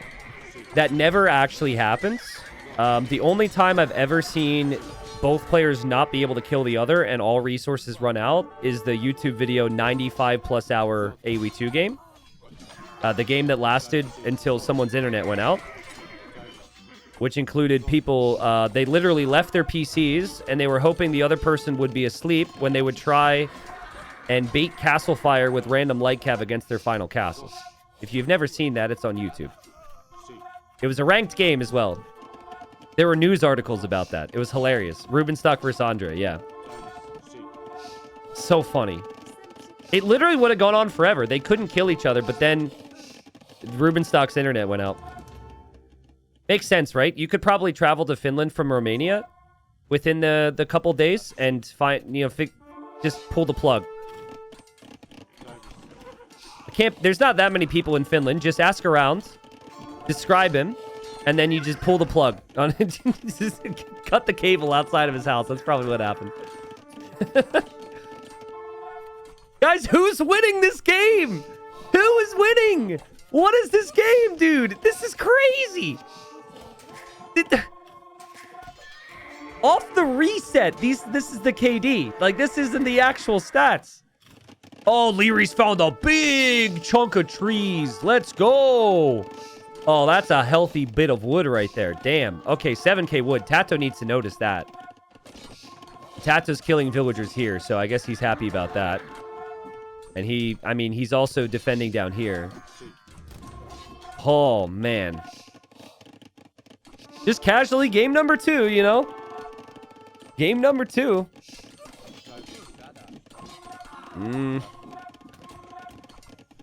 TaToH has more units in queue than Liereyy does. But Liereyy has more villagers on trees right now. I think this wood line is the game. This is the game. TaToH needs to get units there. This is, like, look at all the vills coming through. All of his TCs are set onto this wood line. TaToH still has wood here. He's got, like, a couple stumps over here, but it's this wood line. But his production buildings are in the north. His production buildings are in the south. They're not really, well, there's some in the middle. I think he's just forgotten. He's lost focus. Yeah, Liereyy. Honestly, Liereyy should just camp the trees and don't go raid for a little while. It's like, you know, King of the Hill now. Except it's King of the Trees. Damn. Yo, Farragoz, thank you so much for the 10 months. Leaf on the Goat, thank you. Jake the Red, tease it. Thank you guys for the primes. Thanks for the support. Hope you're enjoying the show. This has been very hard to cast. I hope it's been good. TaToH is going in with raids. There is farming eco. And he is killing villagers here, but he's forgotten this chunk of wood. And from his perspective, oh, he just doesn't know, bro. It looks like it's completely undisturbed. So many of those trees have been chopped. So many. He's making progress on the other sides, though. How much stone is left? There is still some gold and stone, believe it or not. But only 20k wood. This raid from TaToH doesn't do enough. And a TC here from Liereyy. That's smart. That is smart. I mean, the trees might be gone soon. TaToH still can't see any of that, which is crazy. Liereyy is just defending the sides and protecting the trees. Defending the sides, chopping the trees. That's the game. That's the idea here. Yeah, at what point do you, like, make an agreement and just trade with the other guy? And say, listen, this is tough. Can we have a neutral area of the map where we can just trade? I think it's so funny. It's just difference in personalities. But guys, if I was in this game, A, I would have paused because I don't have this level of stamina. My wrists would cramp. B, I would have said something. Like, if I knew viewers are watching, I would have, like, said, holy cow, or damn, this is taking forever, or I hope people are enjoying this because I'm not, you know? They don't say a freaking word.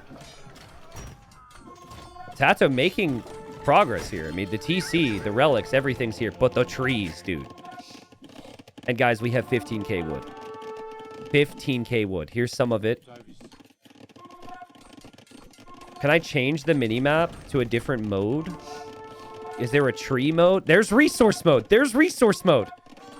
That's actually really nice.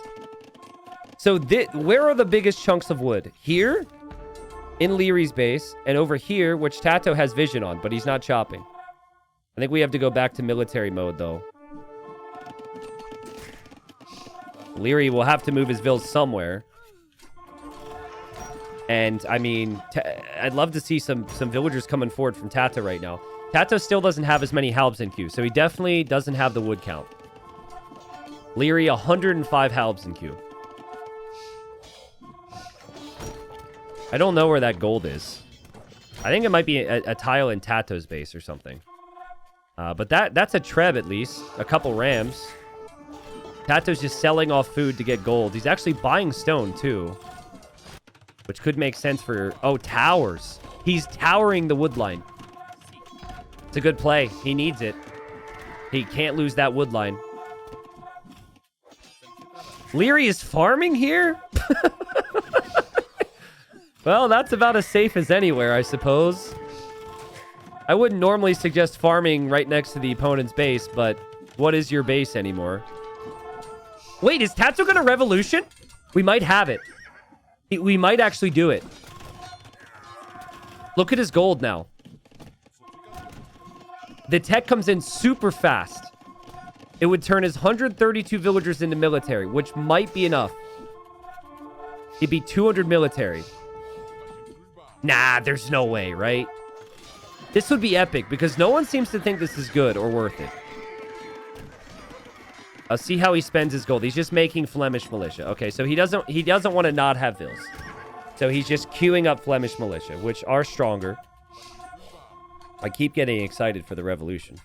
I feel like people are going to revolt in my chat if we don't have a revolution in this game. Oh, man. Yeah, he's using the gold to make the Flemish militia. So that's another reason why you shouldn't press the button.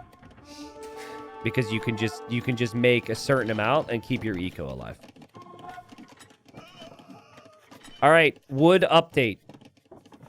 13,000 trees remaining. Still no one chopping this section. TaToH is chopping this section. TaToH is chopping this section. Liereyy is out of trees. Officially out of wood.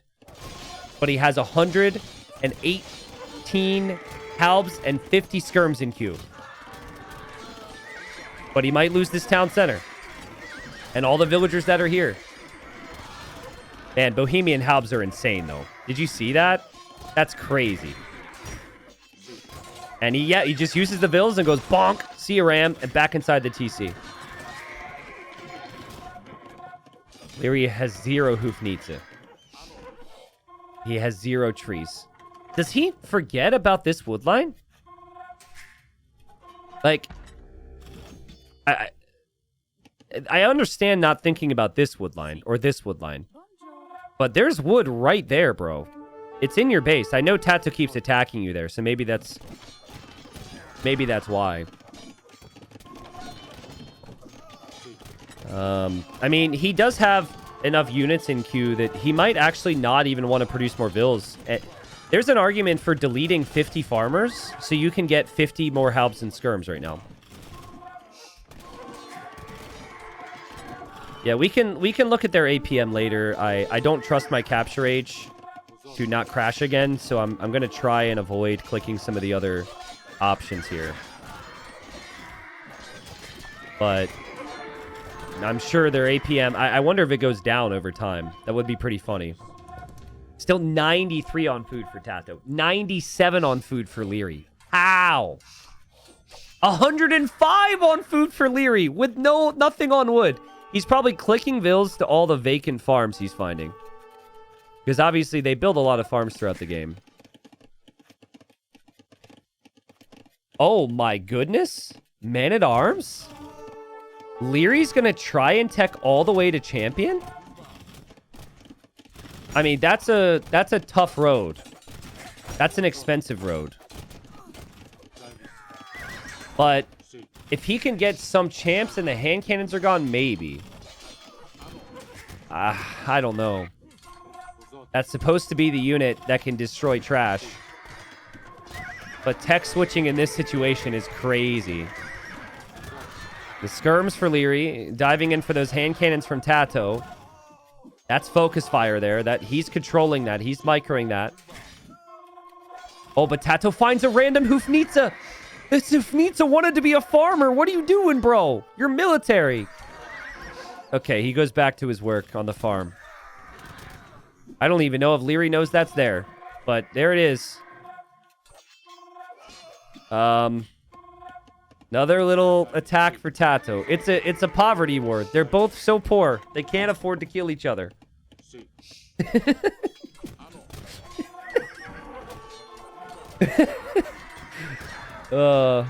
Okay, the Hoofneats is coming in. This TC from Liereyy is actually really important. It's kind of it's protected all these farmers. And wait, he noticed the trees. He noticed the trees, I think. Here he comes. I think Liereyy will make a lot of army here now to chop those trees. Which, by the way, 7k left. At least half of that is right here.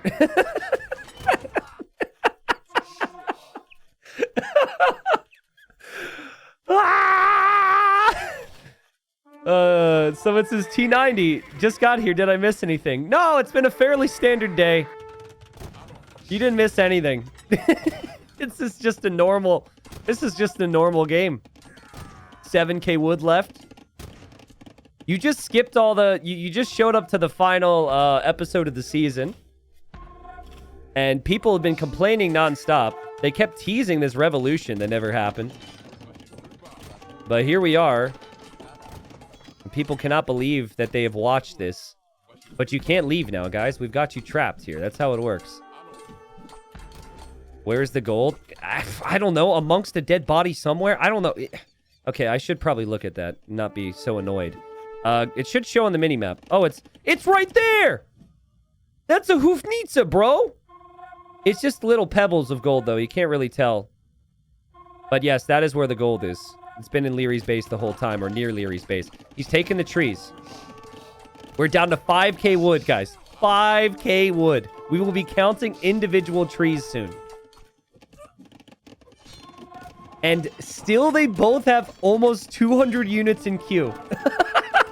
That's crazy. That's actually so crazy.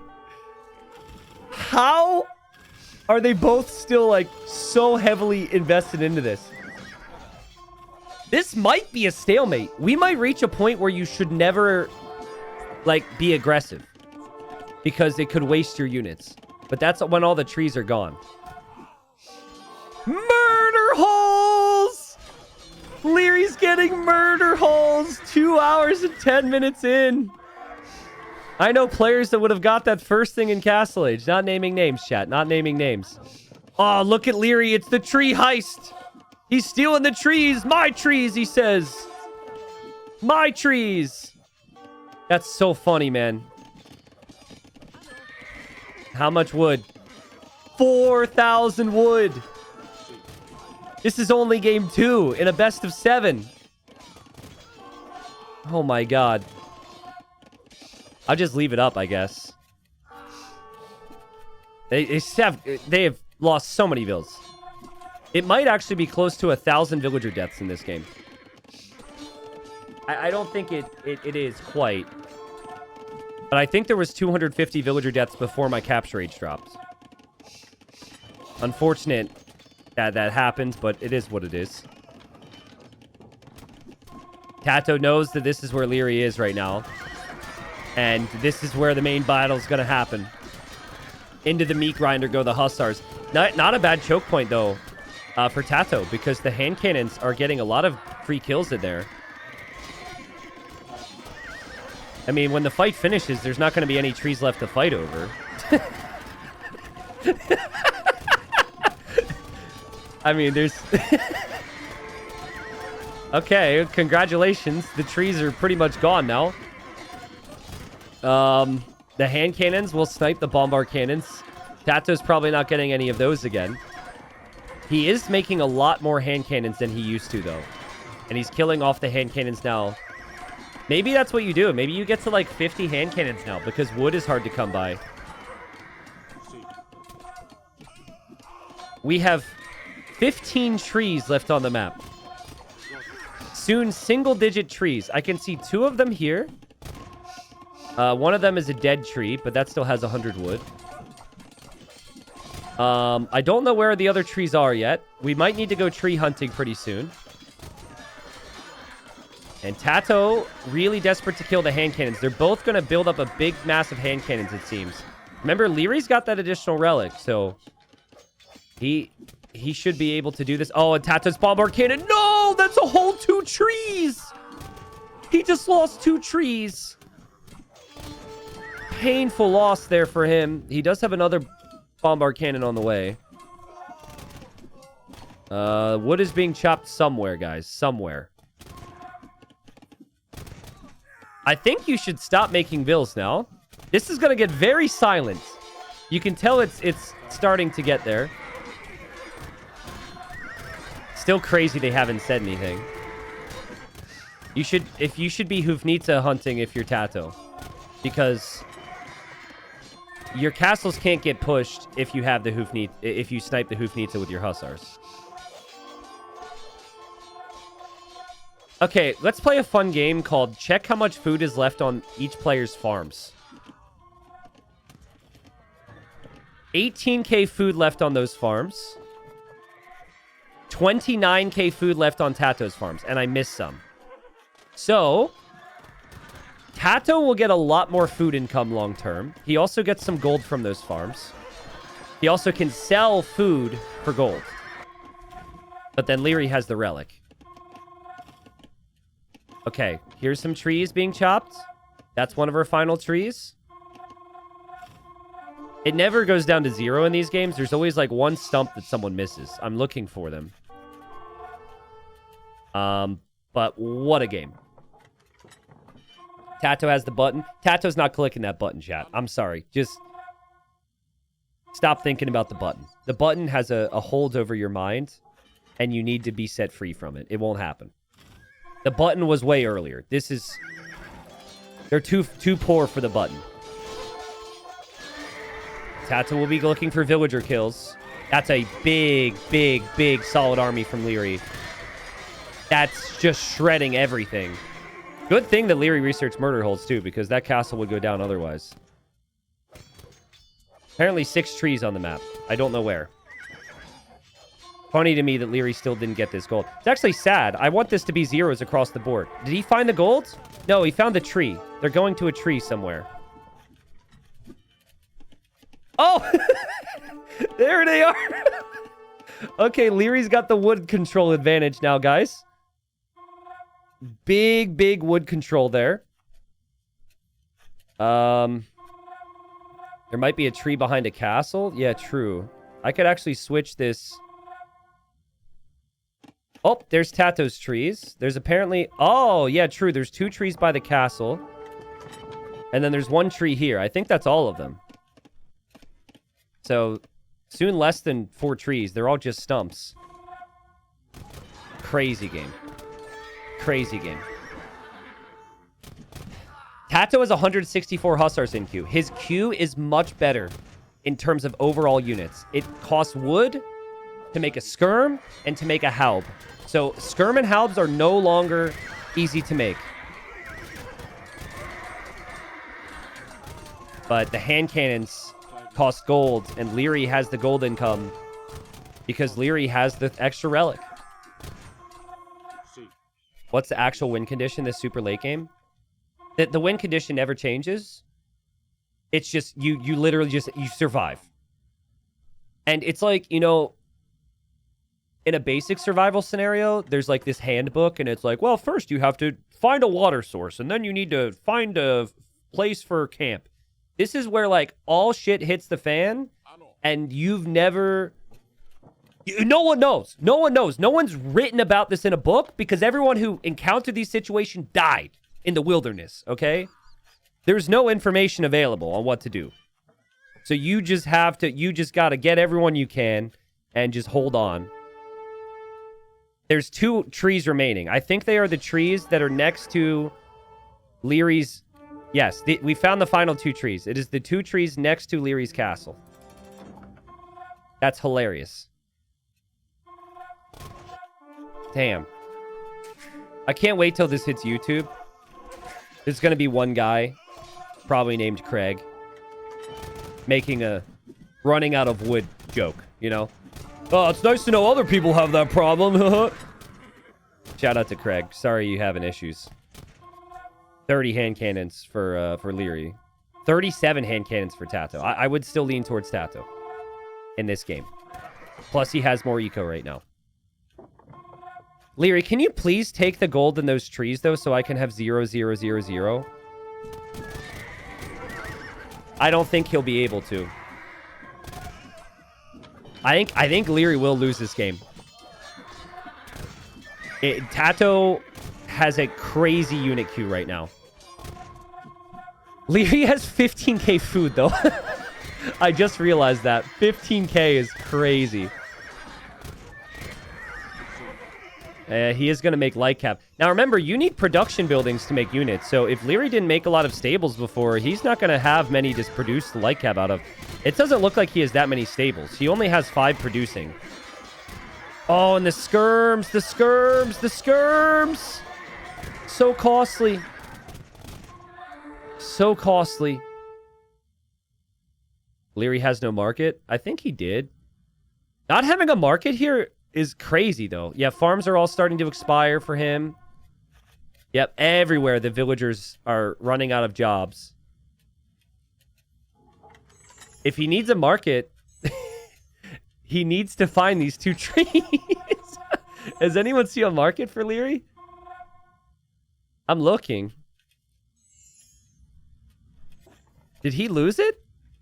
He doesn't have a market. He's got to find those 2 little tiny trees. It died in his base. TaToH rammed it down. Liereyy just found out he had no market probably. He says, where is the admin to call this game one way or another? And TaToH laughs. Well, I think that's also Liereyy realizing that it's going TaToH's way. So if the admin were to say someone's going to win, I think they would probably say TaToH's going to win. The first time they speak. And if you can't make a market, you certainly can't remake a monastery.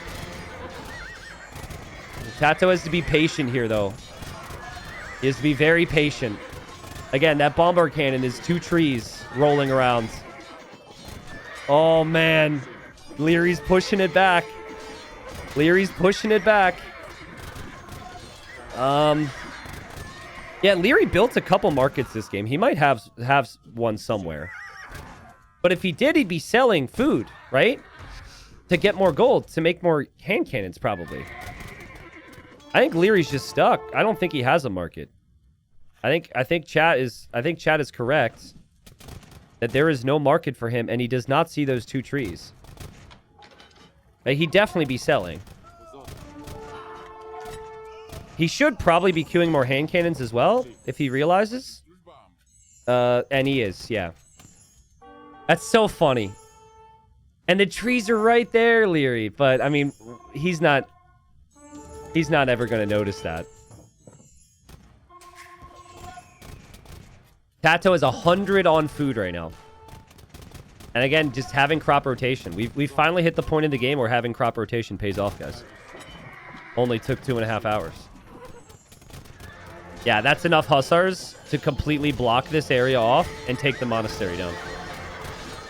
TaToH has a monk. I want to see that monk come in to steal a relic. That'd be funny. I wonder if Liereyy calls it here. I think we're near the GG. We have to be. Relics are out. Hussars are dead. Okay. Uh-oh. GG for who? Lierey's taking a good engagement here. TaToH's going to fight this back now. And TaToH will bring more hussars in as well. What did Liereyy do with the idols? They're just standing around. This is what my Twitch chat looks like. This is what other people look like on a... What day is it? A Thursday? This is what my chat looks like. A couple people actually working, but other people looking for... Does Liereyy have a market and where the trees are? The world economy takes a hit because TaToH and Liereyy run out of trees. I love how much value this monk is bringing right now. Just to heal up, but he can't pick up the relics, which is so funny. It's July 3rd, T90. No one's working in the U.S. You guys get off work for July 3rd? I thought it was July 4th. No one gets off work for July 3rd. I don't get holidays. I don't have normal jobs. I've never heard of someone getting off for July 3rd. Wait, where'd the relic go? Wait. Guys, where'd the relic go? Oh, wait, he's running with it. Where's he? Is he just hiding it? He's hiding it. He doesn't want TaToH to get it. All right, Monk, you just play hide and go seek. You sit right there. They'll never find you. Oh, here comes the light cab raid. Guys, imagine if there were kings. There should be kings, bro. And by the way, devs, please extend that to the game as well. Like, they're playing the version of the game we have in ranked in this tourney. Give us the kings. It'd be so fun. There's nothing more. I want to watch, like, 800 Elo Regicide. You know there'd be some crazy stuff. Or team games, 3v3. Oh, it'd be so sick. It's one day. One day. TaToH walks in and sees this wasteland of an eco. So that certainly bodes well for him. But he doesn't want to lose too many of his units here. And he will have some hustlers around to defend. The monk with the relic is still over there. This TaToH's monk is not interested. He's lived a long life and he is not going into the war zone. Do you target the farms over farmers while raiding in this situation? That's actually kind of funny. Targeting the farms over the farmers is next level, but GG. Yeah, Lierey's gonna eventually die here. Ah, we finished it, guys. We finished it. Oh my god. Well, I mean, at this point, TaToH still had working farmers. Lierey's raid, you might have actually seen that. And TaToH had 160 more units, 170 more units in queue. So, how do you beat the Bohemians? Well, you just have to outlast them, bro. Wait until there's no gold left on the map and no trees left on the map. And in terms of our series, because this is a best of 7, that was very important for TaToH. Because if you lose that and go down 2 games, I might even, if that happened to me, I might even consider giving away the whole series and just saying, you take it. It's not worth it. Not worth it whatsoever. Now, guys, I don't think these stats are accurate because capture age dropped. So we probably missed some stuff here. But I will go into the game and show you some of the updated stats. Remember, we joined this game at 54 minutes. So these stats are 54-minute stats. TaToH had so many resources ahead of Liereyy this game, though. So Burgundian Vineyards obviously did pay off. Having crop rotation paid off. Having the corners with the extra wood all paid off. There's the APM. It did look like Liereyy got a little bit slower near the end there. So he does get slower. You just have to wait until he's out of resources. I'm going to go check in-game now. In-game should still be good because the game itself didn't drop.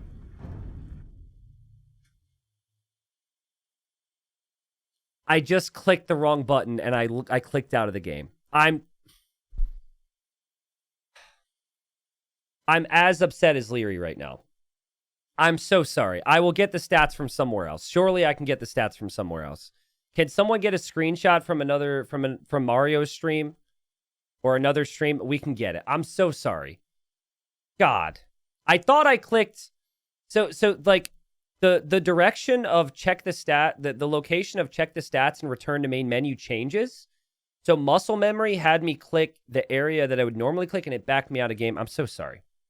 We'll get it. We'll get it. And if this hits YouTube, Hardy will put it up on screen and then YouTube won't make fun of me. Hopefully. All right. And, whew, chat. That was a warm-up for us. That was a warm-up. Score is not correct. We got another game to hop into. Let me update my scoreboard real quick. I thought I would have time. Here we are. As always, Liereyy changes his color every other game, so we'll change it back. And how much wood do we have on this map? Okay, 149k. It can't be 3 hours again. I just instinctively have to check how much wood there is on the map now. We've got Nomad. We've got TaToH over on the left side, building his town center as the Lithuanians. Duck Villager is also very close. So that's actually kind of nice in some ways. And then you've got Liereyy playing as the Koreans. And he's building his TC not too far away from TaToH. and then also has the dock on the outside. Now these should be collectible chickens. Is there a way to tell? Maybe they're not. There's collectible chickens on Nomad, and then there's just regular, neutral, non-collectible chickens. Maybe we should call them tamed chickens. Maybe some of them just say wild, and some of them say something else. But anyway, some of the versions vary. And it would be nice if Liereyy could collect that and scout with it. But having the chickens and having the berries there is good for his start. I don't think he can collect that, actually. No chicken, there is deer. Oh, I guess. Okay, so these are the regular chickens, and then, I don't know. Also, if I were to say deer, chat would make fun of me. This is an ibex. Get it right, please. Anyways, I really like the Koreans. Oh, wait, hold up. We have a screenshot of the KD and the stats from the previous game. Can we look at that real quick? I need to know. I'm still kind of in that game in my mind. Let me just look real quick. We got a clip. So here were the stats from the previous game, chat. Real quick. This is from Daniela's stream. Just look at this. So it was 3,000 kills, 2,700 losses for Liereyy.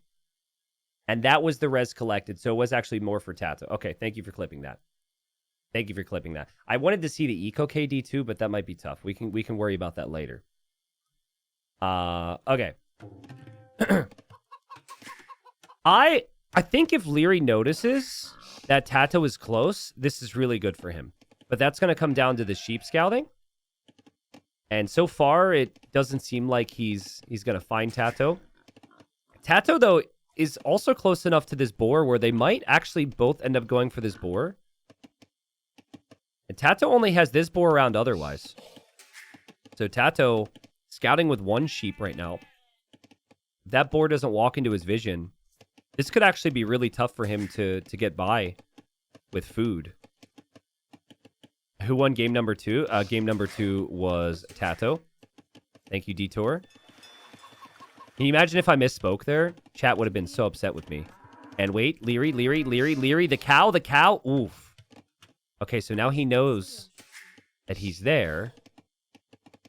And now TaToH is going to see the house and know that Liereyy is around. But I like this for Liereyy because he already has one boar. He can then take this boar. And then he can also take this boar. Someone in chat is saying update scoreboard. Bro, that was only the second game. That was game 2. I have updated the scoreboard. It felt like 6 games. Yeah, so guys, just random question. If you're playing 2v2 Nomad, do you think it's good to build your town centers with your teammates or apart from your teammates? I'm bringing this up for a reason, okay? Because some people will say, like, next to each other is nice, okay? If you're too close, you can encounter the situation that they're encountering right now where one player runs out of boars. And so here they're fighting each other, but Liereyy, like, kind of indirectly is laming TaToH. TaToH's literally just going to have one boar. Oh, wait, no, he's going to have 2. Okay, that's... he's going to have one boar, and there's 2 boars on screen. That's fine. It wouldn't be as good for TaToH if he wasn't Lithuanians, but he should be able to manage this.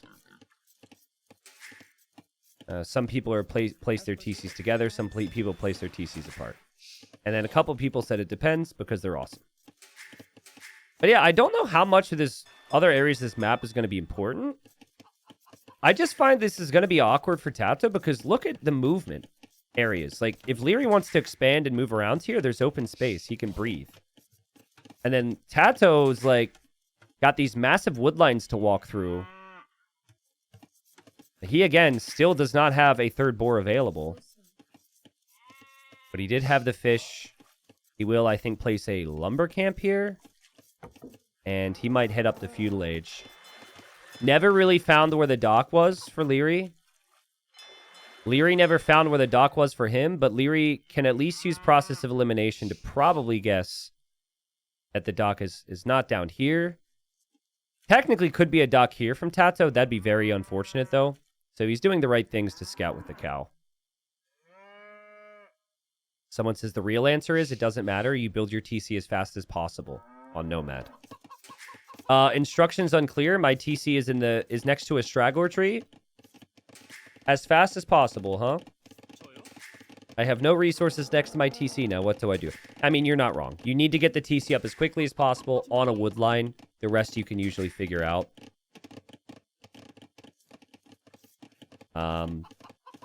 So TaToH's headed to gold. It feels like this is going to be water for both of them.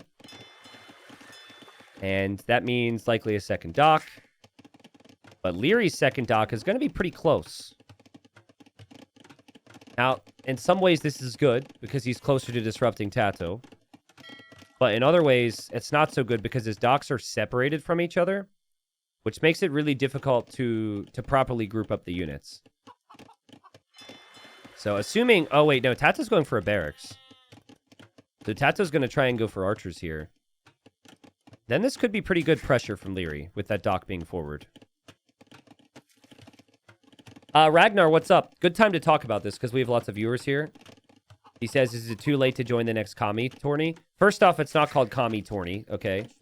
If we were to call it anything, it'd be community tourney. I don't know what you're asking. If you're asking about the community cup, which is, there's different ELO brackets, and you play tournament style against people of your ELO, that is still open for another 2 weeks. Anyone can join that. You can check out the Discord there. It's TCC2 commands, so exclamation mark TCC2.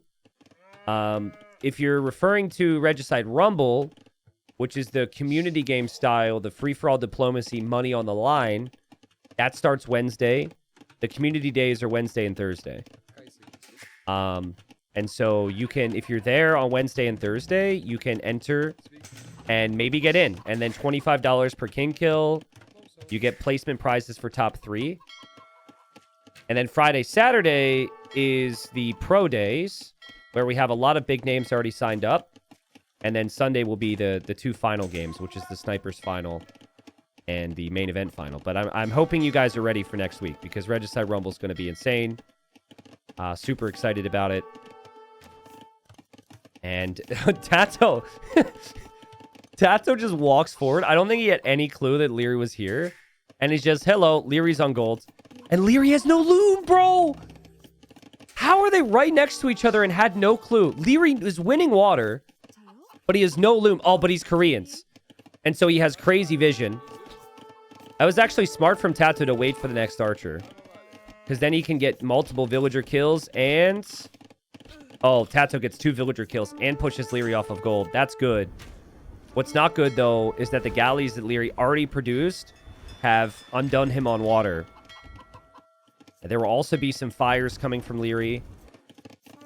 But I think this is now time for Liereyy to build a barracks. Maybe get a couple skirms out. Very easy for the Koreans to get to. Also could just go to this gold. That's smart. But then, well, there's archers here. And TaToH's looking for you. And yeah, I mean, still awkward times for Liereyy. He should be able to complete this tower. I've seen players rush this down with Vills, though, in TaToH's position. Liereyy quick walling a little bit, building the tower. And then we've got the action on water. So much happening right now. And it could go either way. I think right now TaToH needs to take down the Navy first. Then focus on the fish. He's saving his fires with the repairs. Are you kidding me? The crazy repairs, man. But he'll lose one of the fires. Now the archers come this way, and now another tower from Liereyy. What's so nice about the Koreans? You have the super cheap ships. You have the nice villager line of sight, which we already saw him benefit from because he noticed the archers on the golds. And then you have the faster stone mining and very good towers. So it's close. I would say that Liereyy has the lead right now.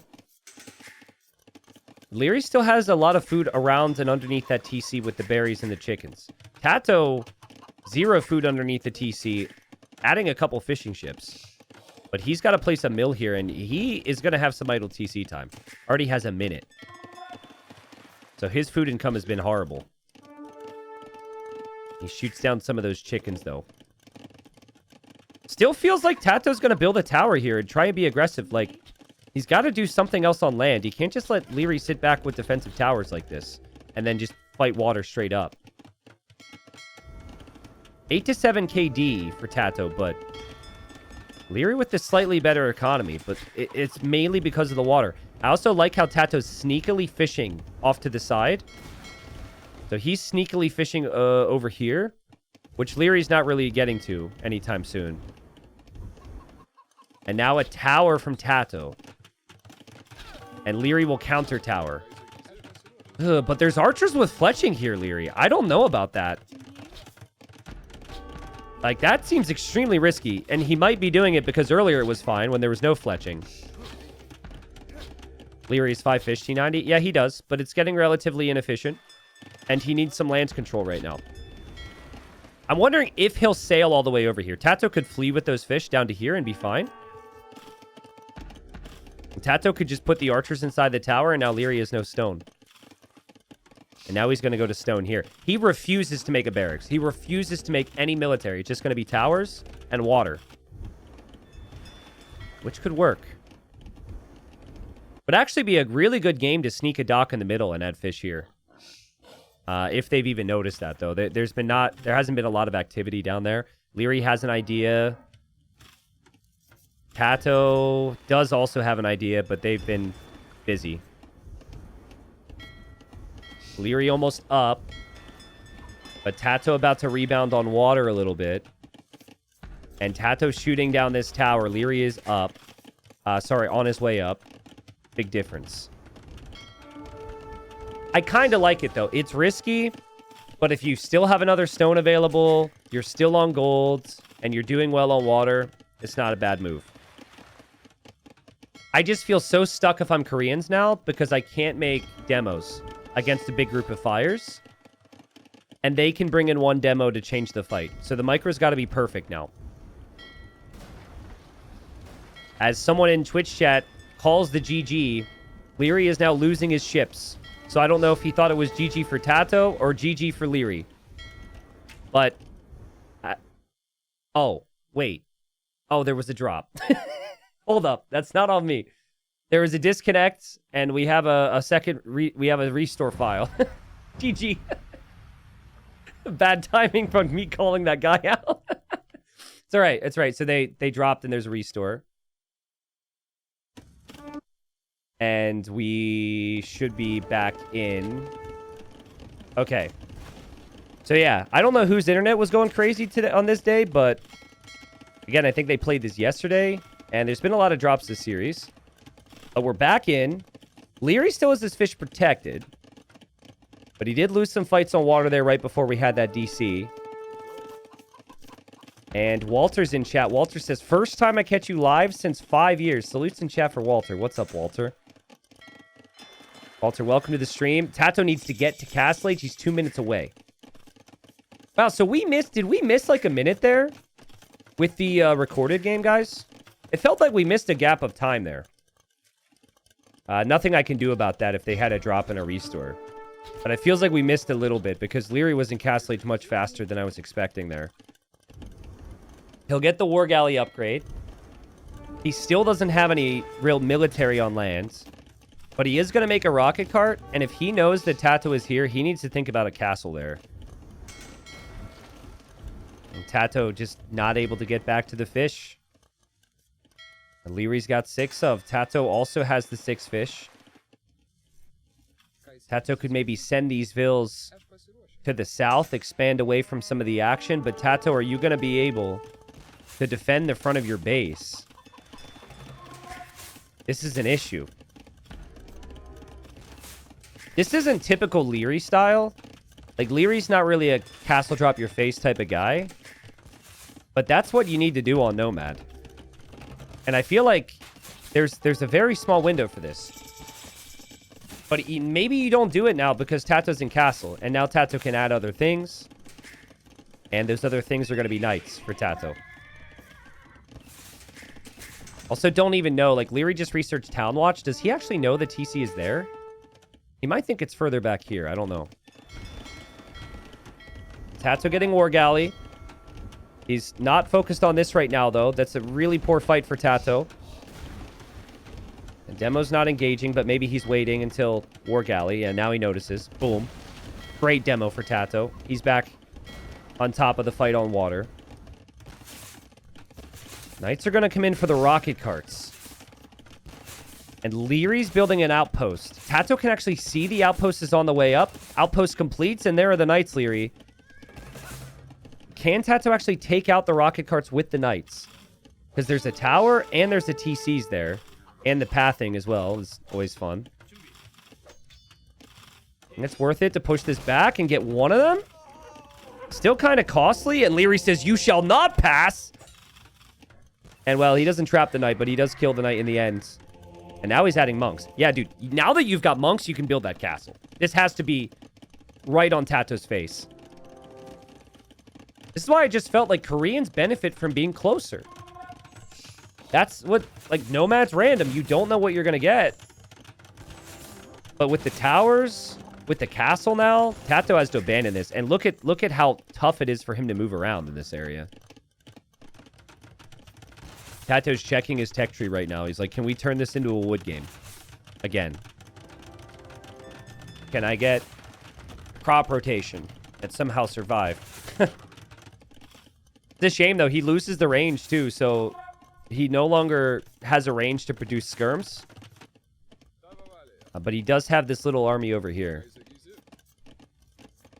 And TC will come up for TaToH. He'll be on a TC yet again.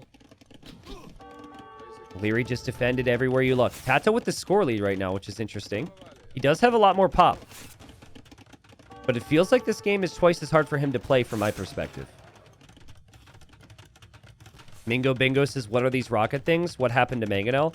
Certain civs now have the rocket things. The Koreans is one of them. They are called rocket carts. Koreans, Vietnamese, the Jurchens. Help me out, chat. The Katans?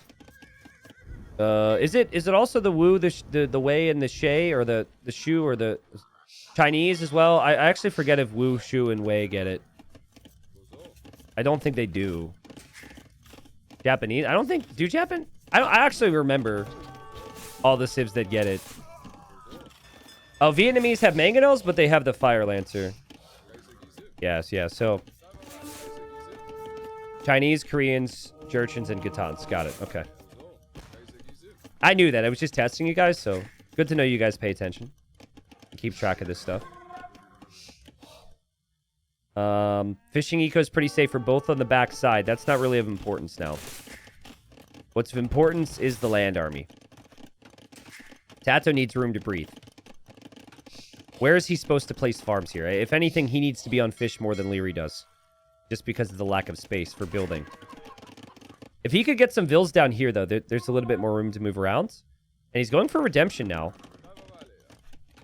And redemption monks can convert these rocket carts. I kind of want to call them rocket things now. But you do need sanctity, especially against rocket carts, because rocket cart shots hit you a lot faster. And oh goodness, TaToH. TaToH. Also, TaToH's villagers are not working. TaToH, where are we going? TaToH. TaToH Town Center is gone. He did not delete that. He lost the resources, and the villagers are going to go down as well. Redemption's on the way now. But beautiful job from Liereyy to notice that. TaToH clearly a little distracted, probably on water. Not entirely sure. Liereyy knows Redemption's in now, because he saw the monks. There were no other units around, and they started their conversion. And he's getting devotion now, but it's not completed yet, Liereyy. He might delete these. He is not firing on the skirms because he doesn't want to stop. Liereyy, no! What? A turnaround, bro. What a turnaround. Lierey's got to be so annoyed with himself right now. The better move could have been to delete those. Redemption pays off for TaToH. He kills 3 monks as well, and now he gets rocket carts. So, for those that don't know, Lithuanians, also one of the civs that get rocket carts. It's really hard to keep track of this stuff, though. So, so I understand if you didn't know that. And TaToH now expanding his economy the other way. And you just wonder, has the length of the previous game taken its toll a little bit? Because it's hard to be perfect all the time. We get used to these players being pretty perfect, but That was a bad moment for Liereyy. And now this could be even worse. TaToH's Monk and Skirm play. Looking pretty good so far. That is a lot of wagons, though. At a certain number of wagons, you just don't care about any of this. And this is the number, apparently. Well, you'd rather give up a war wagon than a rocket cart. So that's what Liereyy did there. He doesn't lose a wagon. He kills the monks. And now his rocket cart can move out. The skirmishers have to be microed perfectly, as do the mangonels, as do the monks, as do the rocket carts. Again, Liereyy will try and snipe the monk, I think. These war wagons are tanky, and devotion's paying off for Liereyy here. Again, he's able to kill a monk without even losing a unit. Liereyy has enough on stone. Does he bring the Vils now to build another castle here? I think he does. I think he should. And maybe even just a couple towers. I feel like sometimes people don't do that. Also, TaToH's Mangonel is pathing the wrong direction. I don't think he wants it to be here. I think he wants it to be over here, and it is pathing that way. But yeah, even a guard tower or two to support the war wagons could be really strong. And as I said before, I just think TaToH does not have space right now. Everything's so cramped. Lierey's got so much open area to add farms and buildings. TaToH's starting area just not really that easy to play from right now. Rocket cart will get killed by the Mangonel, and TaToH holds on. When you try to convert, if the unit runs away, does the conversion progression reset or not? If I recall, the conversion has a random timer, kind of. So yeah, there is a min-max time, so there is a little bit of randomness. It's way less than it used to be. The conversion resets if the monk is, like, after a certain period of time, and also depending on if the monk doesn't see your unit or does something else.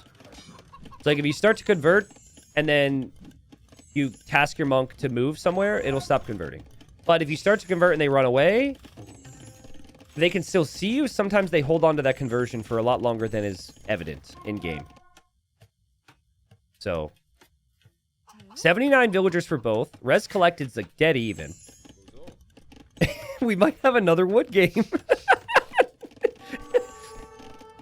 Liereyy is about to click up to the Imperial Age. But it is typical Liereyy where he doesn't really... I guess that's a lot of war wagons, but he's not adding more rocket carts. He's not fully defended yet. He's just hoping that the bracer timing will make a difference. And his gold is pretty unprotected here against those skirms. TaToH still has some knights around which should be getting some raids, and TaToH's food income is pretty nice right now. TaToH needs his skirmishers to be here, though. And any damage you do on those war wagons that doesn't kill them is just going to be healed up by that monk back home. Yeah, the skirms will do the job here. The skirms will do the job. Liereyy will try and micro his way away from the shots, which is crazy. But this many elite skirmishers could definitely take out the wagons. Any other player probably loses like 5 or 6 wagons there. He was able to dodge a lot of those volleys. TaToH's food count rising big time. But the wagons will get more armor for free just by getting to Imp. And then they can get Bracer and Chemistry, which makes them so much tankier. So I think there's a window here, and Liereyy is probably planning that next castle to be forward after he gets the upgrades and after he takes the position. What's the point of ballistics if you can dodge it? But ballistics is still really helpful, and dodging is kind of a skill element. I agree it gets silly at a certain point, but what Liereyy does here, very few players can do. And yikes, TaToH.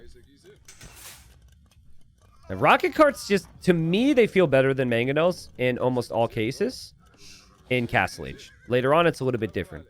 I'm not sure your guys' thoughts. It feels like they have more damage output. I don't even have, like, numbers to back that up. But just experience so far, it feels like they can flatten a group of skirms way easier, for example. Just slightly better. Just like 10%. TaToH's still 2 minutes away from Imp. The rocket cart didn't really fire all of its rockets there. It also just fired one shot as well. firing blanks. But Lierey's now an imp. He gets the armor upgrade, like I said. And now Bracer's on the way, Chemistry's on the way, and he's starting to drop these towers. And the towers with Koreans, if he gets the unique tech, cannot be pushed back by bombard cannons.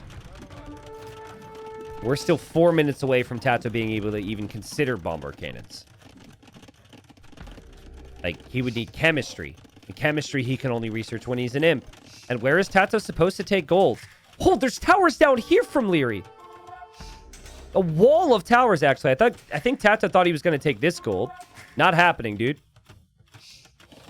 Last time I saw Liereyy play Koreans, he did not get Yipseong for his towers, and he didn't get arrow slits. So hopefully he gets it this time.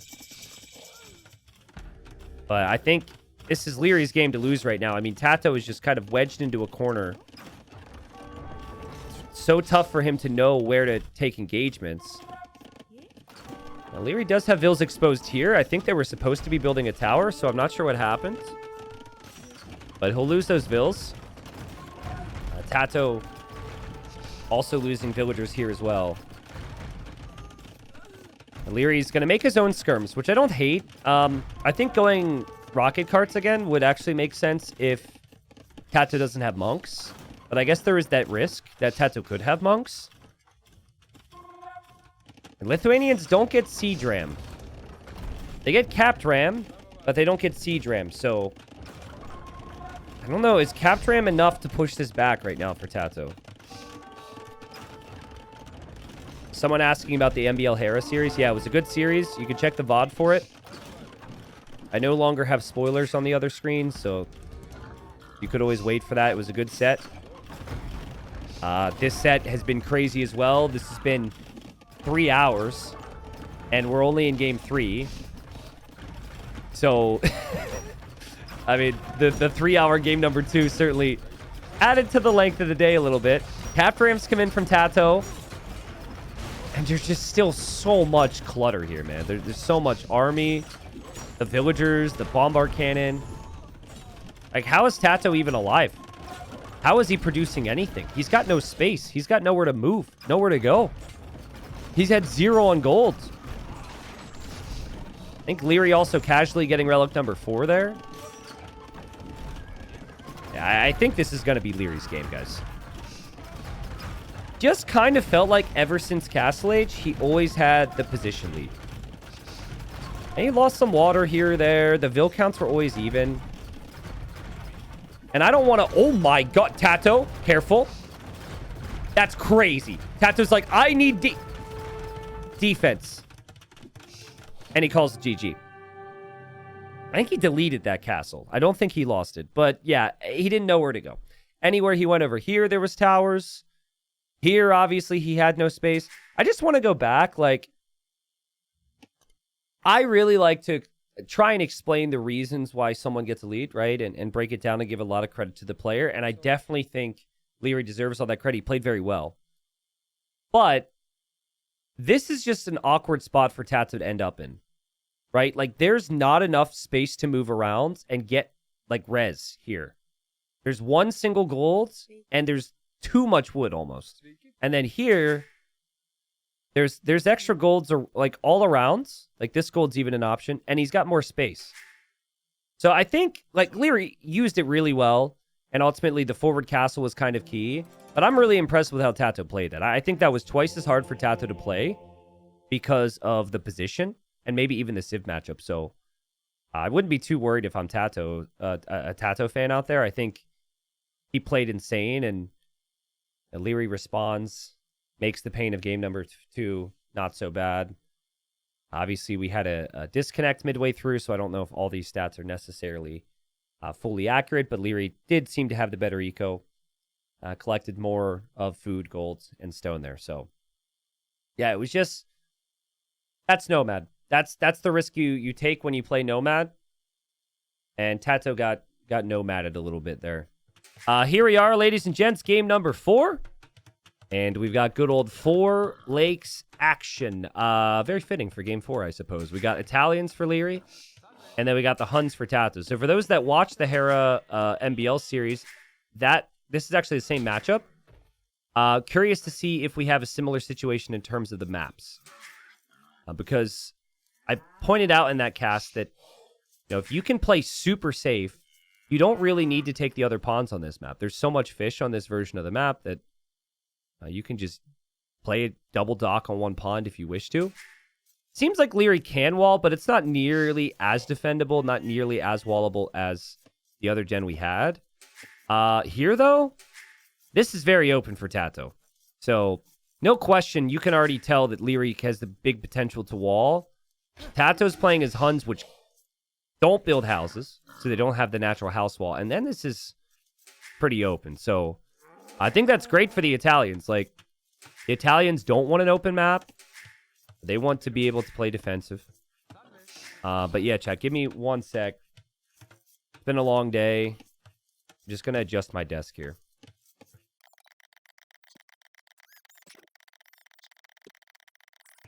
Okay, sorry. It kind of glitched out a little bit on me. And just getting set. We should be pretty good here. Yeah, I mean, a lot of people like to think about Genoese crossbowmen when thinking about the Italians. But I really think the Italians are picked for every other reason. Genoese crossbowmen are kind of tough to get to. The map can get pretty chaotic. So I just think cheaper fishing ships, cheaper dock techs, cheaper to get up to each age. Those are the main reasons you pick Italians here. As for the Huns, I mean, Huns want that open, messy type of game. This gets really awkward for them if this becomes a wall war. So they'll want to be sending lots of military units out. Yes. Very fun if you're playing through multiple pawns. Because it's very easy to get pop-capped and housed on this map. Plus, it's expensive to have to build houses all the time. So, TaToH's going to want villagers going different directions and lots of aggression here. But we'll see. I mean, I would foresee Liereyy probably plays a little bit more passively, maybe opens with archers and adapts. Even on worse maps, I've seen Liereyy play more wall focus. TaToH is probably going to know this, but Lierey's just going to want to kill with crossbowman timing. TaToH's bringing the scout forward now. Every time I'm forced to go for Genoese crossbowmen, I get owned by Castellade skirms. Yeah, I just think, like, Genoese crossbowmen are more of a unit you transition to going towards Imp. I don't think they have enough redeeming qualities in all situations to really want to be making in Castle Age. So you need a good economy. You get multiple castles. If you can get to Genoese crossbowman and Hussar combo, there's not a lot of civs that can stop you. But it's not like a Camel Archer. It doesn't have the mobility and the damage output against enough things to be a good Castle Age unit, in my opinion. Apparently, did we not have mod payout for the previous game? Chat, is that the situation? Is that why chat is bringing it up? It's actually bad. I don't actually know how to do it. I've never done it for my own channel. We really don't have a single mod that can do that right now. That's disappointing. Well, we might not be able... That payout will get sorted, and then we might not have... You can't bet your currency, which earns you absolutely nothing. In life, we won't have that payout until after this game, probably. But we'll pay out for the previous game. Don't you worry, right? Don't you worry. Lieutenant Dan, thanks for the 35 months, man. Yeah, we're going to be... It's hard to have someone here all the time. Sorry, stretching. We'll be adding some new mods at some point. People are busy. T90, confirming your colors are right and Liereyy won. The previous game? Yes. Liereyy won. Thank you. The mods saw the bat signal in the sky. And they have arrived. What's funny, though, is I didn't do channel points for a while. Because I'm really particular on how my chat works. And I recall saying, like, guys, I'm not sure I want to do this. Because I don't want my chat to turn into a bunch of people that just say, Gamba, Gamba, Gamba, Gamba, Gamba. And then... Well, if you look to my chat during the Dark Age... That's exactly what my chat was doing. So I did have a moment. I was like, yeah, have we gone wrong here? But no, it's really fun. It's really fun. Oh, you got 30 seconds to make the bet for this one as well, guys. 30 seconds. So TaToH, he's got an open map. He's got an open civ. He's going to make some army here. And so he delays the fishing ships initially so he can get the barracks and get the stable and get the scouts out fast. And Lierey's just going to wall. And Lierey's just like, as long as I'm protected, I'm safe and I can fish boom on this one pond. This is pretty much the same exact thing we saw Hera try and do. TaToH's actually delaying the mining camp spot, which is kind of hilarious. But the mining camp's going to go down. Yeah, TaToH's scouts are not going to accomplish a ton here. He will bring a villager to the left side, though, to take this pond. But Liereyy gets the quick walls down. It's just a little bit of a shame. Like, TaToH can still absolutely compete in this game. But it is disappointing for TaToH that you look at his base, and there's just a clear difference in how open the base is. Now, he stonewalls it up or something, then it can still be really strong. But Liereyy has taken his map. He's done everything he's needed to do so far, and he's taken advantage of all the fish. He's going up to 8 or 9 fishing ships. And I think second dock is actually worth it here. You have no incentive to move out to the other ponds right now. Later on, you can maybe try and dock this to kill the opponent's fish if they do it. But Liereyy is going to move out onto this side. Liereyy also outposted this. Really smart thinking. So he should know if there's ever a dock up. And TaToH knows there could be archers, and now TaToH has some decisions to make. This is a lot to stonewall. If you're going to stonewall it, it's almost too much. But I think he's just going to keep track of those archers. If I know Liereyy will never move out in feudal age. And he's just going to play it safe and wait for the crossbowman timing. And Liereyy walls in the villager on the right side, checking to see if TaToH is docked here. Won't see anything there. And TaToH's scout was around. And TaToH didn't really thoroughly check there. I think he's going to bring his army in. He's trying to force Liereyy into some engagements right now. Because it's so cheap for the Italians to make fishing ships and to go castle age. He wants Liereyy to fight now. And Lierey's never a player to build a tower early, but he doesn't have fletching yet. This is really greedy. There's a lot of scouts here. Fletching's going to be in for TaToH. TaToH needs to actually attack the villagers, though. And TaToH's not attacking the vills right now. Now he is. And now Lierey's here. Fletching's on the way for him. And he'll probably just cycle in fresh villagers to repair this most of the time and just wait for that crossbowman timing. I think he leaves this scout on patrol here in case TaToH comes to the right side. TaToH will send a scout to that side now. And 12 fishing ships for Liereyy. Getting less efficient, but still have like... Well, how much food is it? Still have at least 3,000 food available there. And two units killed this game, guys. Liereyy has not lost a unit. Has not lost his starting scout. And it's just killed off, I think maybe killed off a scout from TaToH. And just killed off a skirmisher. TaToH's still trying to break through. TaToH's still hoping to punish Liereyy. He knows Lierey's going to be on the way to Castle Age. So he's brought the archers here. Now he's actually attacking the vills.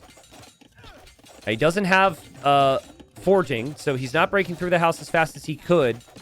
But researching forging just delays Castle Age. And he's already so much later than Liereyy. There goes Liereyy with 8 crossbowmen. Or sorry, what will be crossbowmen. But he doesn't have an army at home now. So the greed from Liereyy kind of getting punished here. His woodline's getting harassed. He now needs to drop a market.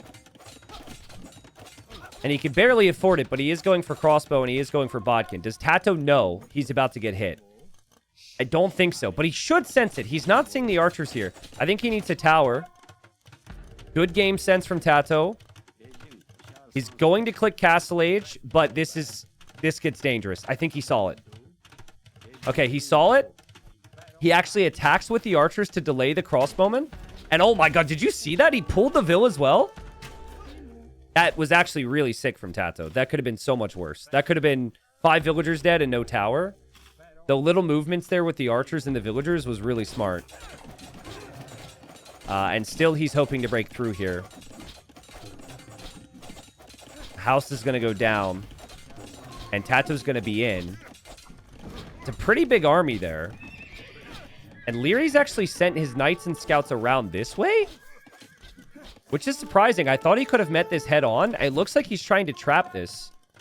I think TaToH notices that, though. Knows the units are there. We'll run in with the scouts. The ranged units are going to fall back. TaToH now has a tower on this wood line as well. Lierey's crossbows get found.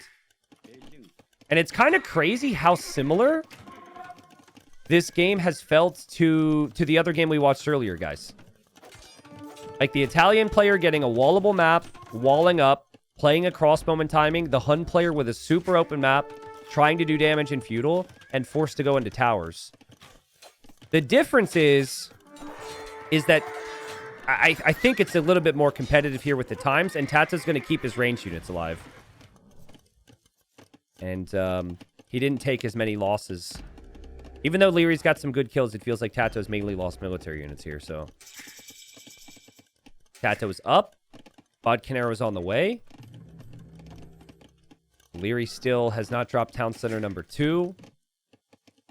But it's going to be knights and crossbows for Liereyy. Still fishing over on this side. Might start to think about fish traps back at home. Gill Nets is on the way. The tower will not protect from the knights. TaToH needs quick walls, which he'll get. And Lierey's going to move right over to this tower as well. But there's now another tower for TaToH. Again, I'm getting crazy deja vu watching this game right now. TaToH's going to need... he's going to need to push this hill here. Like, this hill right in front gives him some real potential. The stones are exposed. Lierey's building a TC here right now. In TaToH's mind, as he's getting attacked on the left and loses 2 vills, he probably thinks going here makes sense. Because this is what was open before. But had he gone here, maybe he could have delayed the TC. But Lierey's got so much army. And, okay, house walls now from Liereyy. Just game sense because he knows there should be an army from TaToH. He hasn't seen it. He's waiting for it here. Hasn't happened yet. Where else can TaToH go? He'll go here. So he's actually just fortifying this up. It's crazy the sense that these players have. But it makes sense. The army hasn't been seen in a while. And, yeah, he'll lose a vill. He'll back off. And now the question is, does he go kill that army with his own army, or does he move forward? And the vills are on stone now. I think a player like MBL or, I don't know, TaToH, they let this army go and they don't go kill it. They go forward and they counterattack. But Lierey's always like, as long as I have more crossbowmen and more army than the opponent, I will win. So he will always go for the army trades. But this could give TaToH initiative, right? Like, TaToH is running away, and Liereyy is chasing him, which allows TaToH to now move forward this way. So it's an interesting call. TaToH, I think, misclicked the house. He did. The knights come in from the other side. Elite Skirm is 25 seconds away for TaToH, and he will lose every single skirm before Elite Skirm. He is here, but that's why you go for the army clear up. That was sick. Moonman says, who was it that told me to fight the extreme AI on islands? I did it. Thank you. Wait, Moonman, can you give us perspective?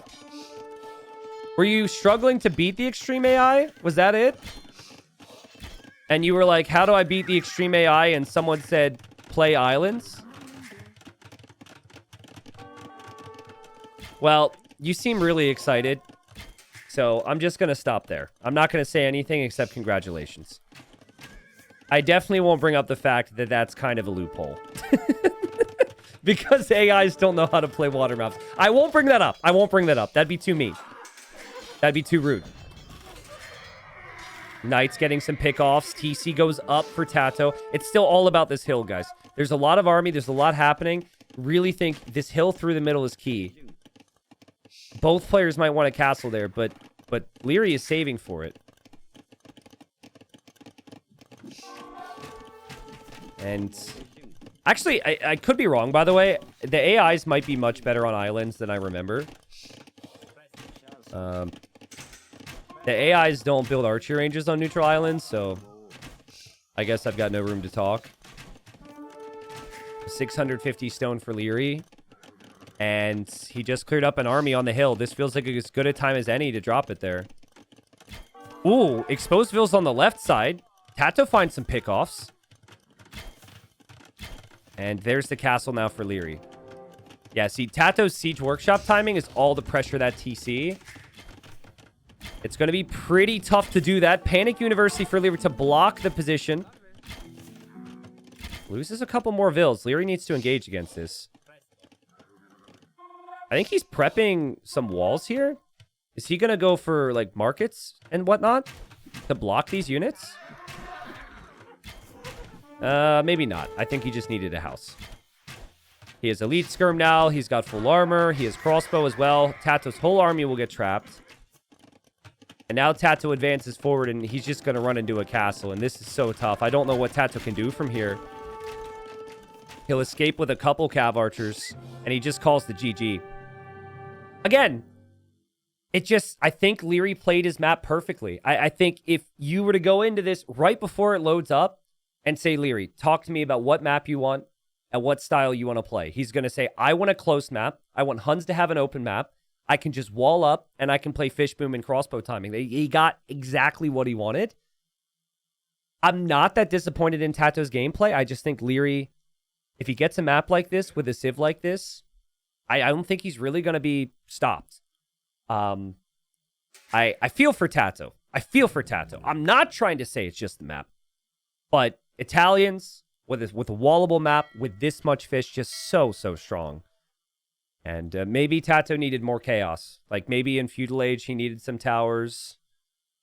He certainly needed to break through a little bit faster. But it's just such a... It was an uphill battle the entire game there. Liereyy just makes the correct moves look easy, though. 2-1 KD. Better economy the whole way through except for wood. So, all right. So, we'll put Liereyy back in the blue. Liereyy up 3-1. And quick look at the map. It has not happened here. But specific islands, we've got these two big islands which the players can get to in the middle. This is an amazing hybrid map. Type a 1 in chat if you saw the Hera Lucho series in the group stage. Where there was a little pond. There was a little bubble that generated in, like, the back of the island. And Hera was like, I'm going to fish boom there. Right? And then Lucho didn't have the pond. Then Lucho completely won water. But then he was like, what? How does my opponent have such good eco because of the fish boom? So, afterwards, Lucho complained about it publicly. He said, personally, I don't think that's fair. You know, in a tournament like this, it shouldn't happen, blah, blah, blah, blah, blah. Chat talked about it too. Not that there was anything wrong for the player to take advantage of the map they're given. And basically, they made a rule that if you get a fish boomable safe pond, you cannot use it. And no one complained, because I think that is very fair. So it has not happened here, but there will be no fish booming on the tiny ponds anymore, because it's just not fair. It has to generate the same for both players, in my opinion, and it didn't there. And so it ends up not really affecting anything here. The one thing that is kind of unique about the generation, though, is that Lierey's got an actual island. And he does have some fish that could be safe. So if he wanted to, if he knew about this, I don't know if he's going to scout it with the transport. You could actually kind of get your fishing eco back here and hide a little bit. You might even be able to dock block. You build a dock there and block that area off. So there's some potential. I think it probably makes a lot more sense to dock the front so you can take the fish there and transport things freely to the middle. So what if both players have it? Both players have it, they can't do it. Because there's no way, you can't know if the other person has it, right? So the idea with random map scripts is there's randomness, but it's fair in what people can do. And that was just, I think like 30 or 40% of the time on Pacific Islands and Migration, it can happen for one player and not both. So, TaToH really likes the Armenians on these types of maps. And so do I. I think the mule cart is the big reason why. Even though they're good on water and whatnot, I wouldn't really say that they'd be picked if not for the mule carts. Not just the fact that your wood upgrades and gold upgrades are more efficient with the mule carts, with the additional bonus from the upgrades, but just moving them around. Because you'll run out of the wood here, so.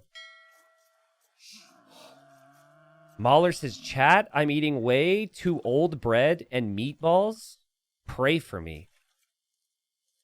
Mahler, if you need to ask strangers on the internet to pray for you because of how old the bread is, I don't know if you should be eating that bread. Prayers are not always answered, but you cannot put that bread in your mouth. And you might be okay. So, I'm just saying, just passing here with the scouts. But I mean, bread is bread. You don't want to throw away some old bread, I guess, right? T90, are Armenians not considered one of the best water civs anymore? They are. I think what makes this map unique, and this is why I like it so much, is you can't just go full water. So it's not islands. It's specific islands. You'll run out of resources here. You have to use your transport. There's a lot of different things you have to do. So if this goes late stage, they absolutely are. TaToH, I think, was really looking for this dock. Finds the dock is actually there. And Liereyy going to click up to Feudal Age. Probably bringing his transport back home to pick up a bunch of vills.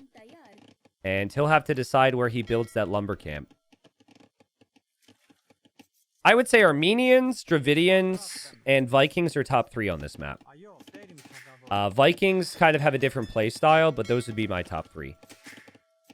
Probably a couple other civilizations you could consider, like Portuguese, never a bad civ to try. Byzantines would be solid. Japanese, maybe. Koreans, actually. Koreans, maybe. Yeah, Koreans I should have mentioned before some of the others. TaToH will come to the northern islands with some vills. Runs into a tiger. And then Liereyy comes to the southern islands and also runs into a tiger. Second dock for Liereyy, so he'll go water play. And then second dock for TaToH. It's essentially the same build here, guys, with some small differences. The mule cart is better for TaToH long term. But the Dravidian player has the better build because of the carry capacity from the fish and the extra wood.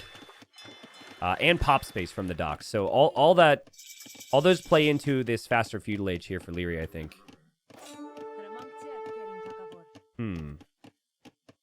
TaToH doesn't know that Liereyy is down here. That's a key difference. TaToH has to respect that his opponent could be doing that.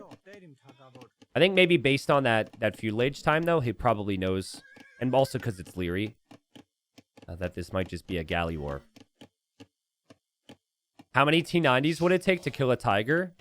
Like an Age of Empires tiger or an actual grown adult tiger? I am not going to come back with an egotistical answer here. A lot. A lot, dude. I mean, obviously I can't 1v1 a tiger. Do all of these T90s have the same mentality as I do? Because I would just say, I'm not fighting this thing. That's not even being cowardly. I feel like that's just being reasonable. I don't know. Let's say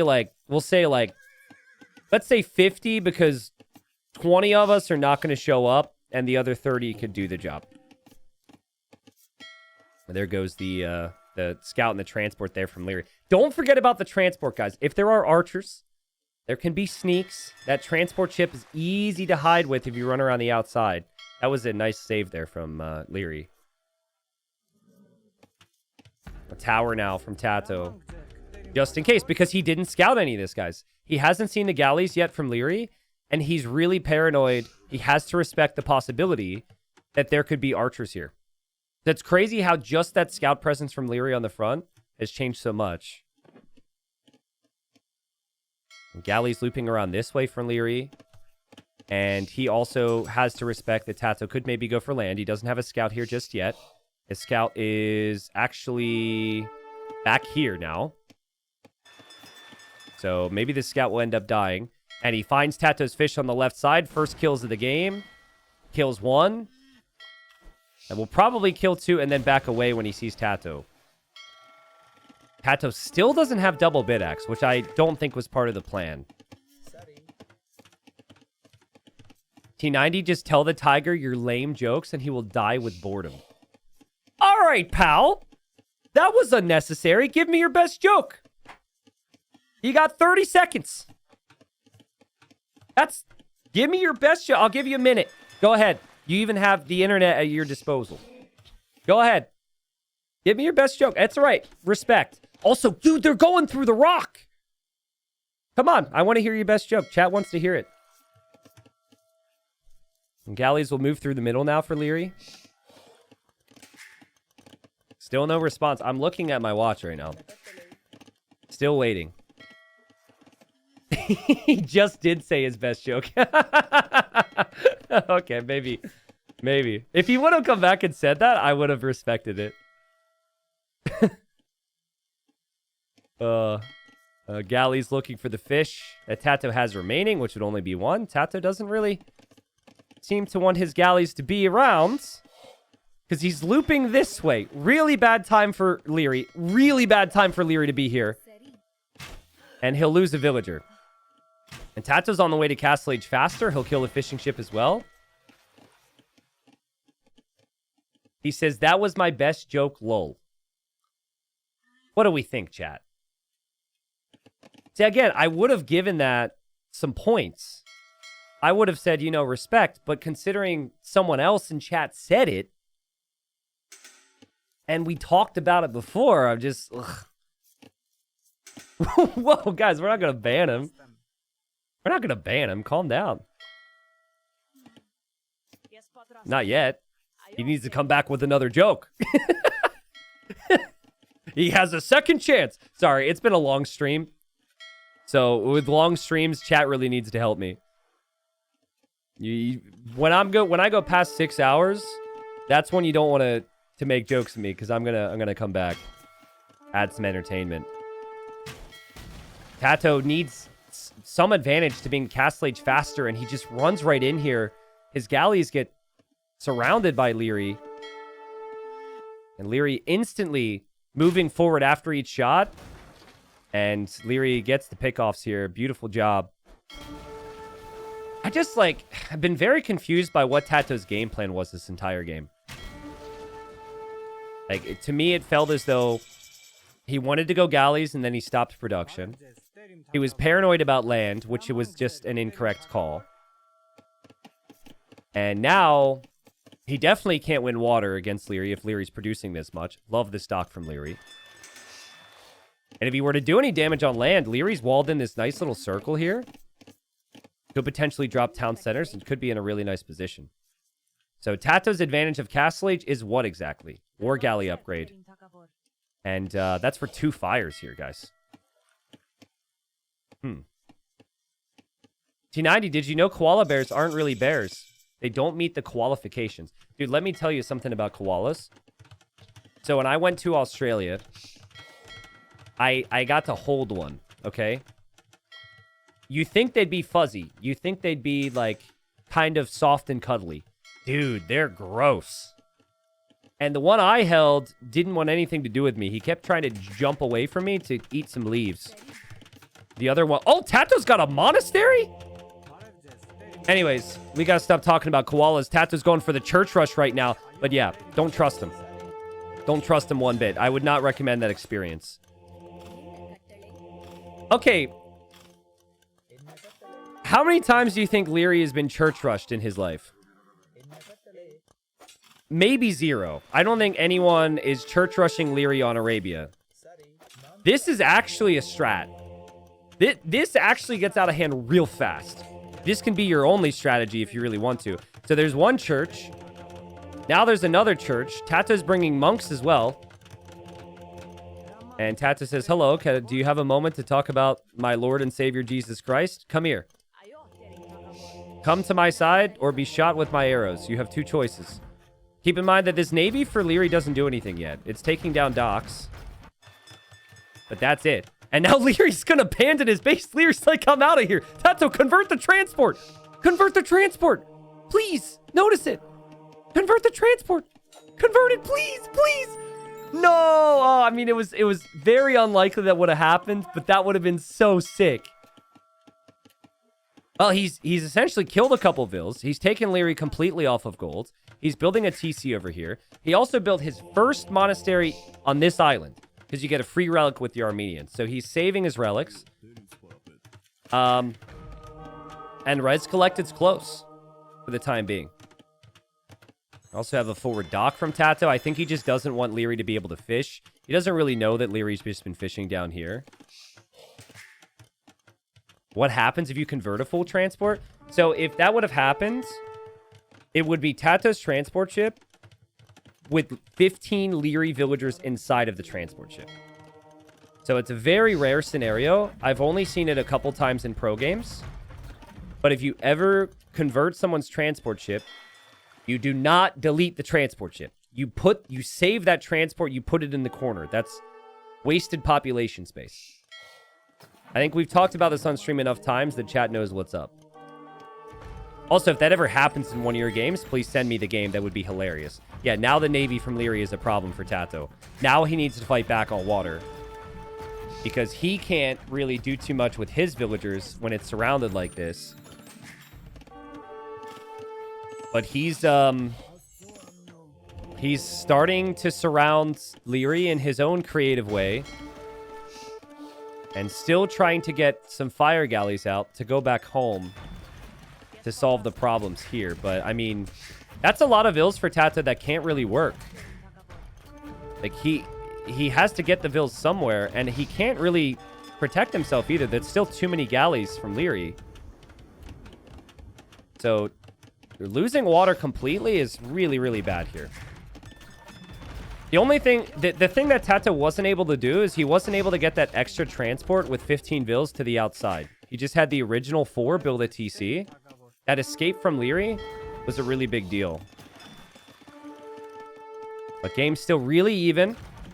TaToH will play tower defense now. Now this I like. Because the tower will force the units away and Liereyy might not even notice that. And TaToH now going for Atonement. I think Liereyy had it, and TaToH deleted these monks. Sorry to miss that, guys. But there's no other explanation why TaToH would have lost those monks. I don't think he lost them to the ships. I think he might have deleted them. If not, though, it was probably the galleons here, or the galleys.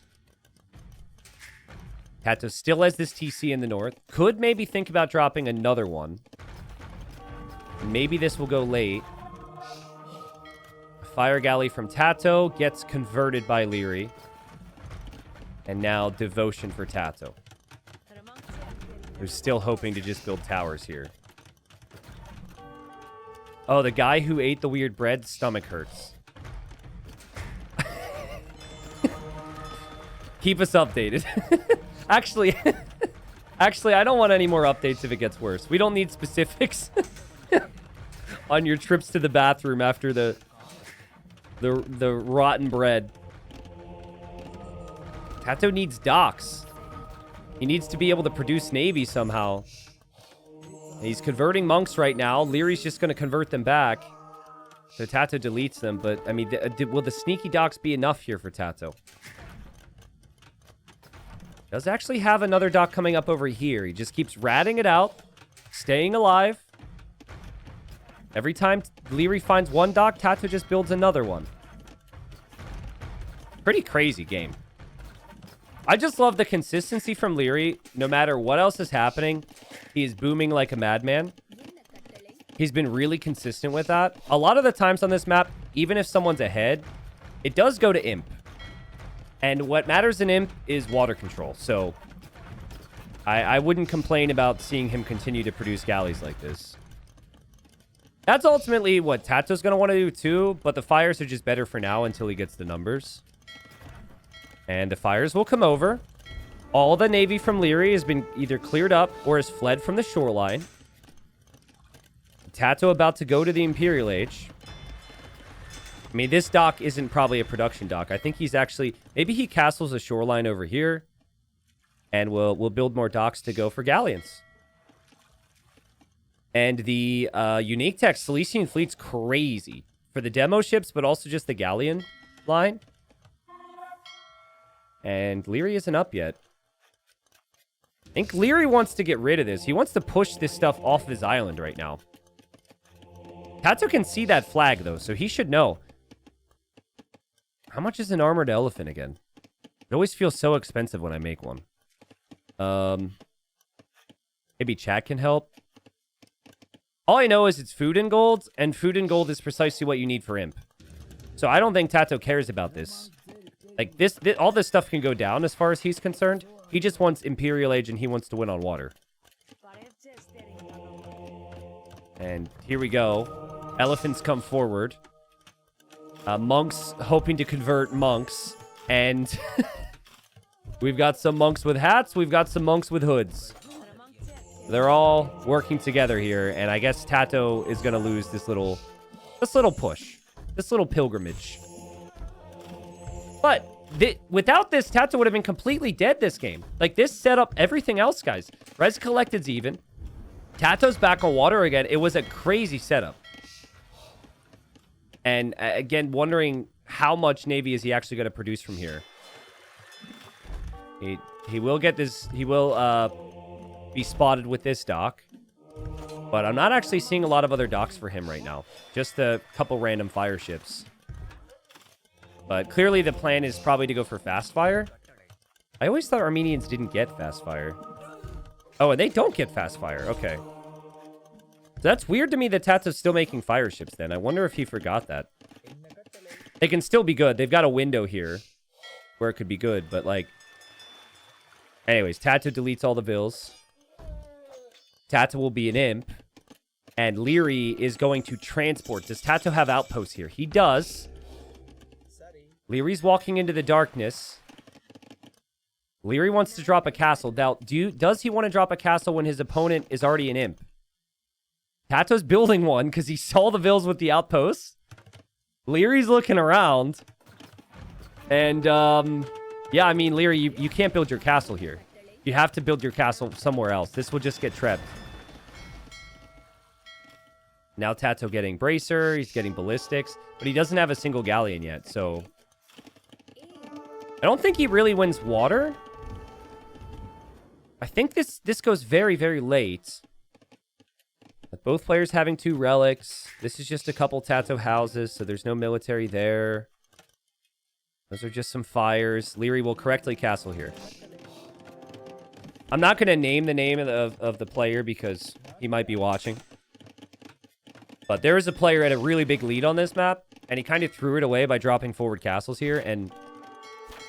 Ever since, I've, like, never seen any of the guys with similar playstyles or top level make the mistake again. They're always like, yep, I'm not tossing away castles. We're going to play safe castles. We play late game on water. And late game on water, chat, stop guessing names. This is so mean. Late game on water, you need shipwright. And I believe that will be the first click for Liereyy. And we used to never see shipwright, except for the Italians, because it was cheaper, but... And then a few people started to catch on, and that's a really expensive but really important upgrade if you're going to be making a lot of boats. Your ships cost 20% less wood and build 50% faster. And the Armenians do not get that. So from my perspective, while the Armenians are probably the superior naval civilization with the overall power... I think cost and production speed is... I think I would prefer cost and production speed if I had to choose. We'll find out here. I certainly would prefer already having 20 galleys before getting galleon. TaToH had to make a lot of them, of course. Yep, Dravidians do have the Perisidae ship, which should be fairly good to mix in against galleons. I've seen it a couple times. I doubt Liereyy will make that ship. That is a very non-Liereyy thing to do. You know what I envision when I see an Armenian galleon? I envision that, like, the captain of this massive warship, right, allowed his son to come along for the ride and gave him a little puny bow and arrow so he can help. Because you have this massive fiery bolt, which is crazy. And then you have that puny little arrow in there, which, in all things considered, doesn't really do that much damage. But it is something extra. So just allowing him to help. Yes. Liereyy, pause there, maybe to check the tech tree, to see what's available. But I think it'll be pure galleon numbers, and then some cannon galleons to back it up. And TaToH going for heavy demo, guys. Get ready. If TaToH has some sneak docks, even demos through the choke point, that could be incredibly strong. They're both set up on separate islands, and there's Silesian fleet. Lierey's expecting TaToH to be in the middle right now. That's not the case. And TaToH could start to take down some docks from Liereyy, but it's also an awkward spot to be in. Like, this feels like a wasted trip for TaToH, so he's going to come back. He could start to lose his docks pretty soon. Oh, God, guys, this is going to be a really long game again, isn't it? This is going to be super long. Sub to support streamers' energy, please. Thank you, Bo Bandy. Thank you, Ice. Thank you, Yan Man. He says, shout out to my girlfriend for feeding me oranges. Yeah, shout out to your girlfriend. That's interesting. Maybe it won't be late. There's more galleons here for Liereyy, and he's also in the reinforcement line for TaToH. So TaToH's got some ships walking through. There are the demos. They are very strong if they connect, but they didn't connect with the group yet. However, Lierey's cannon galleons are completely out of position on the front line. I just think Shipwright wins late game on water. I think the production speed and discount is crazy strong, and look at the monks getting in some value. TaToH has 1, 2, 3, 4 docks here. He has the other dock here. He's actually on the trees out here with towers.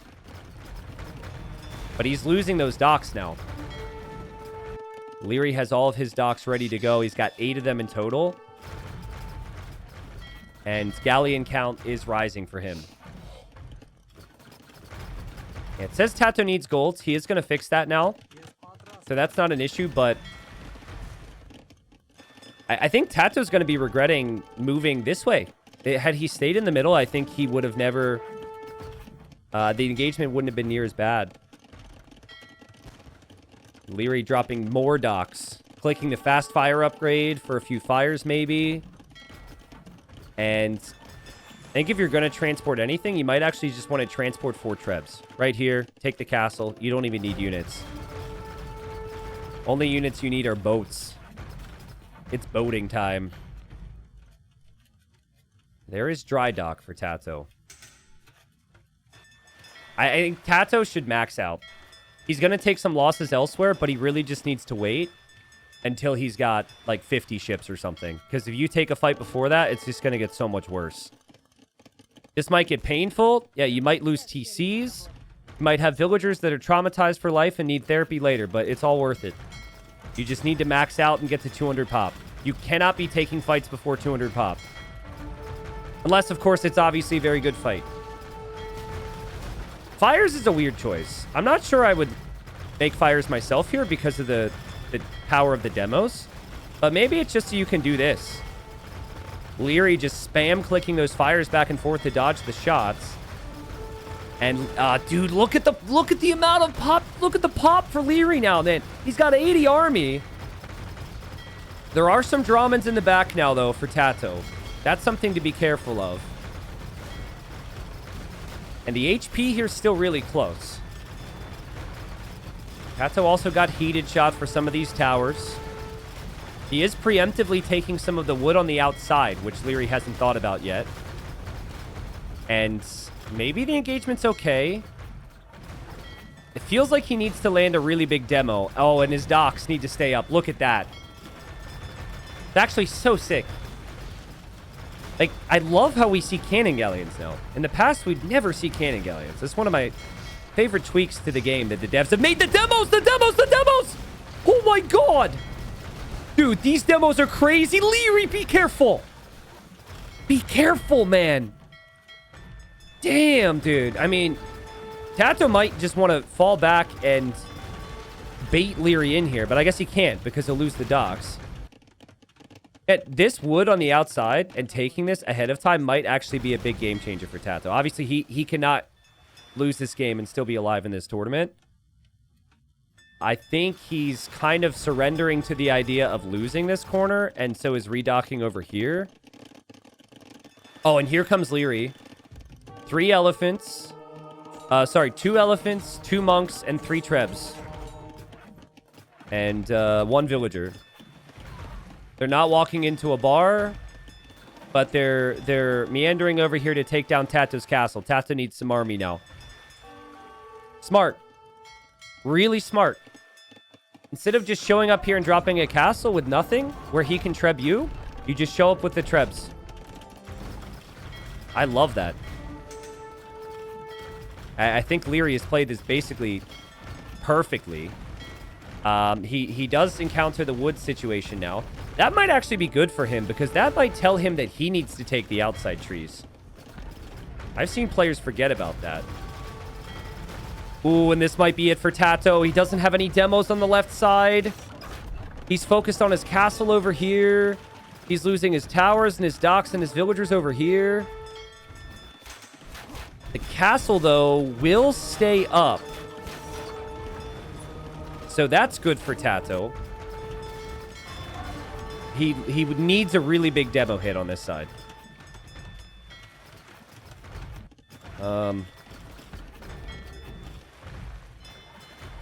I keep looking at the population. TaToH's unit queue is good, but where is he producing the units from? And also, the lack of gold here is actually an issue for him now. It's not going to be so easy for him to take this gold either with the amount of navy that's through the middle. Liereyy can still take gold, can still take wood, and has not been reseeding any farms, by the way, which is probably smart when the map can run out of wood. Especially because of what happened earlier in the series. Big fight. Numbers are better for Liereyy. Hard to tell in game, though. You can't select your units and your opponent's units side by side. So when units stack like that, you're just kind of hoping that you have more in there. Demo's on the front. Demo gets sniped.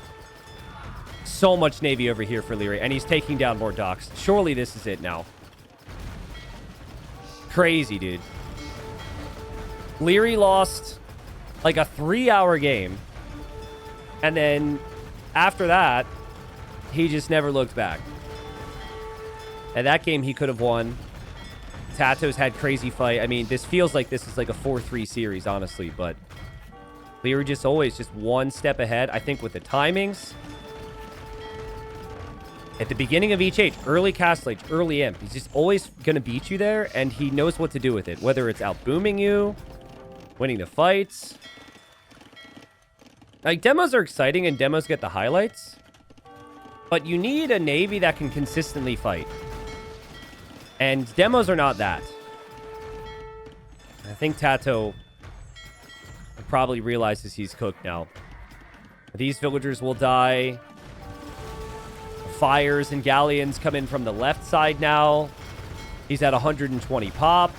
Still not a whole lot happening on land, but Liereyy will at least know that TaToH can't take that gold. Again, he's been very patient.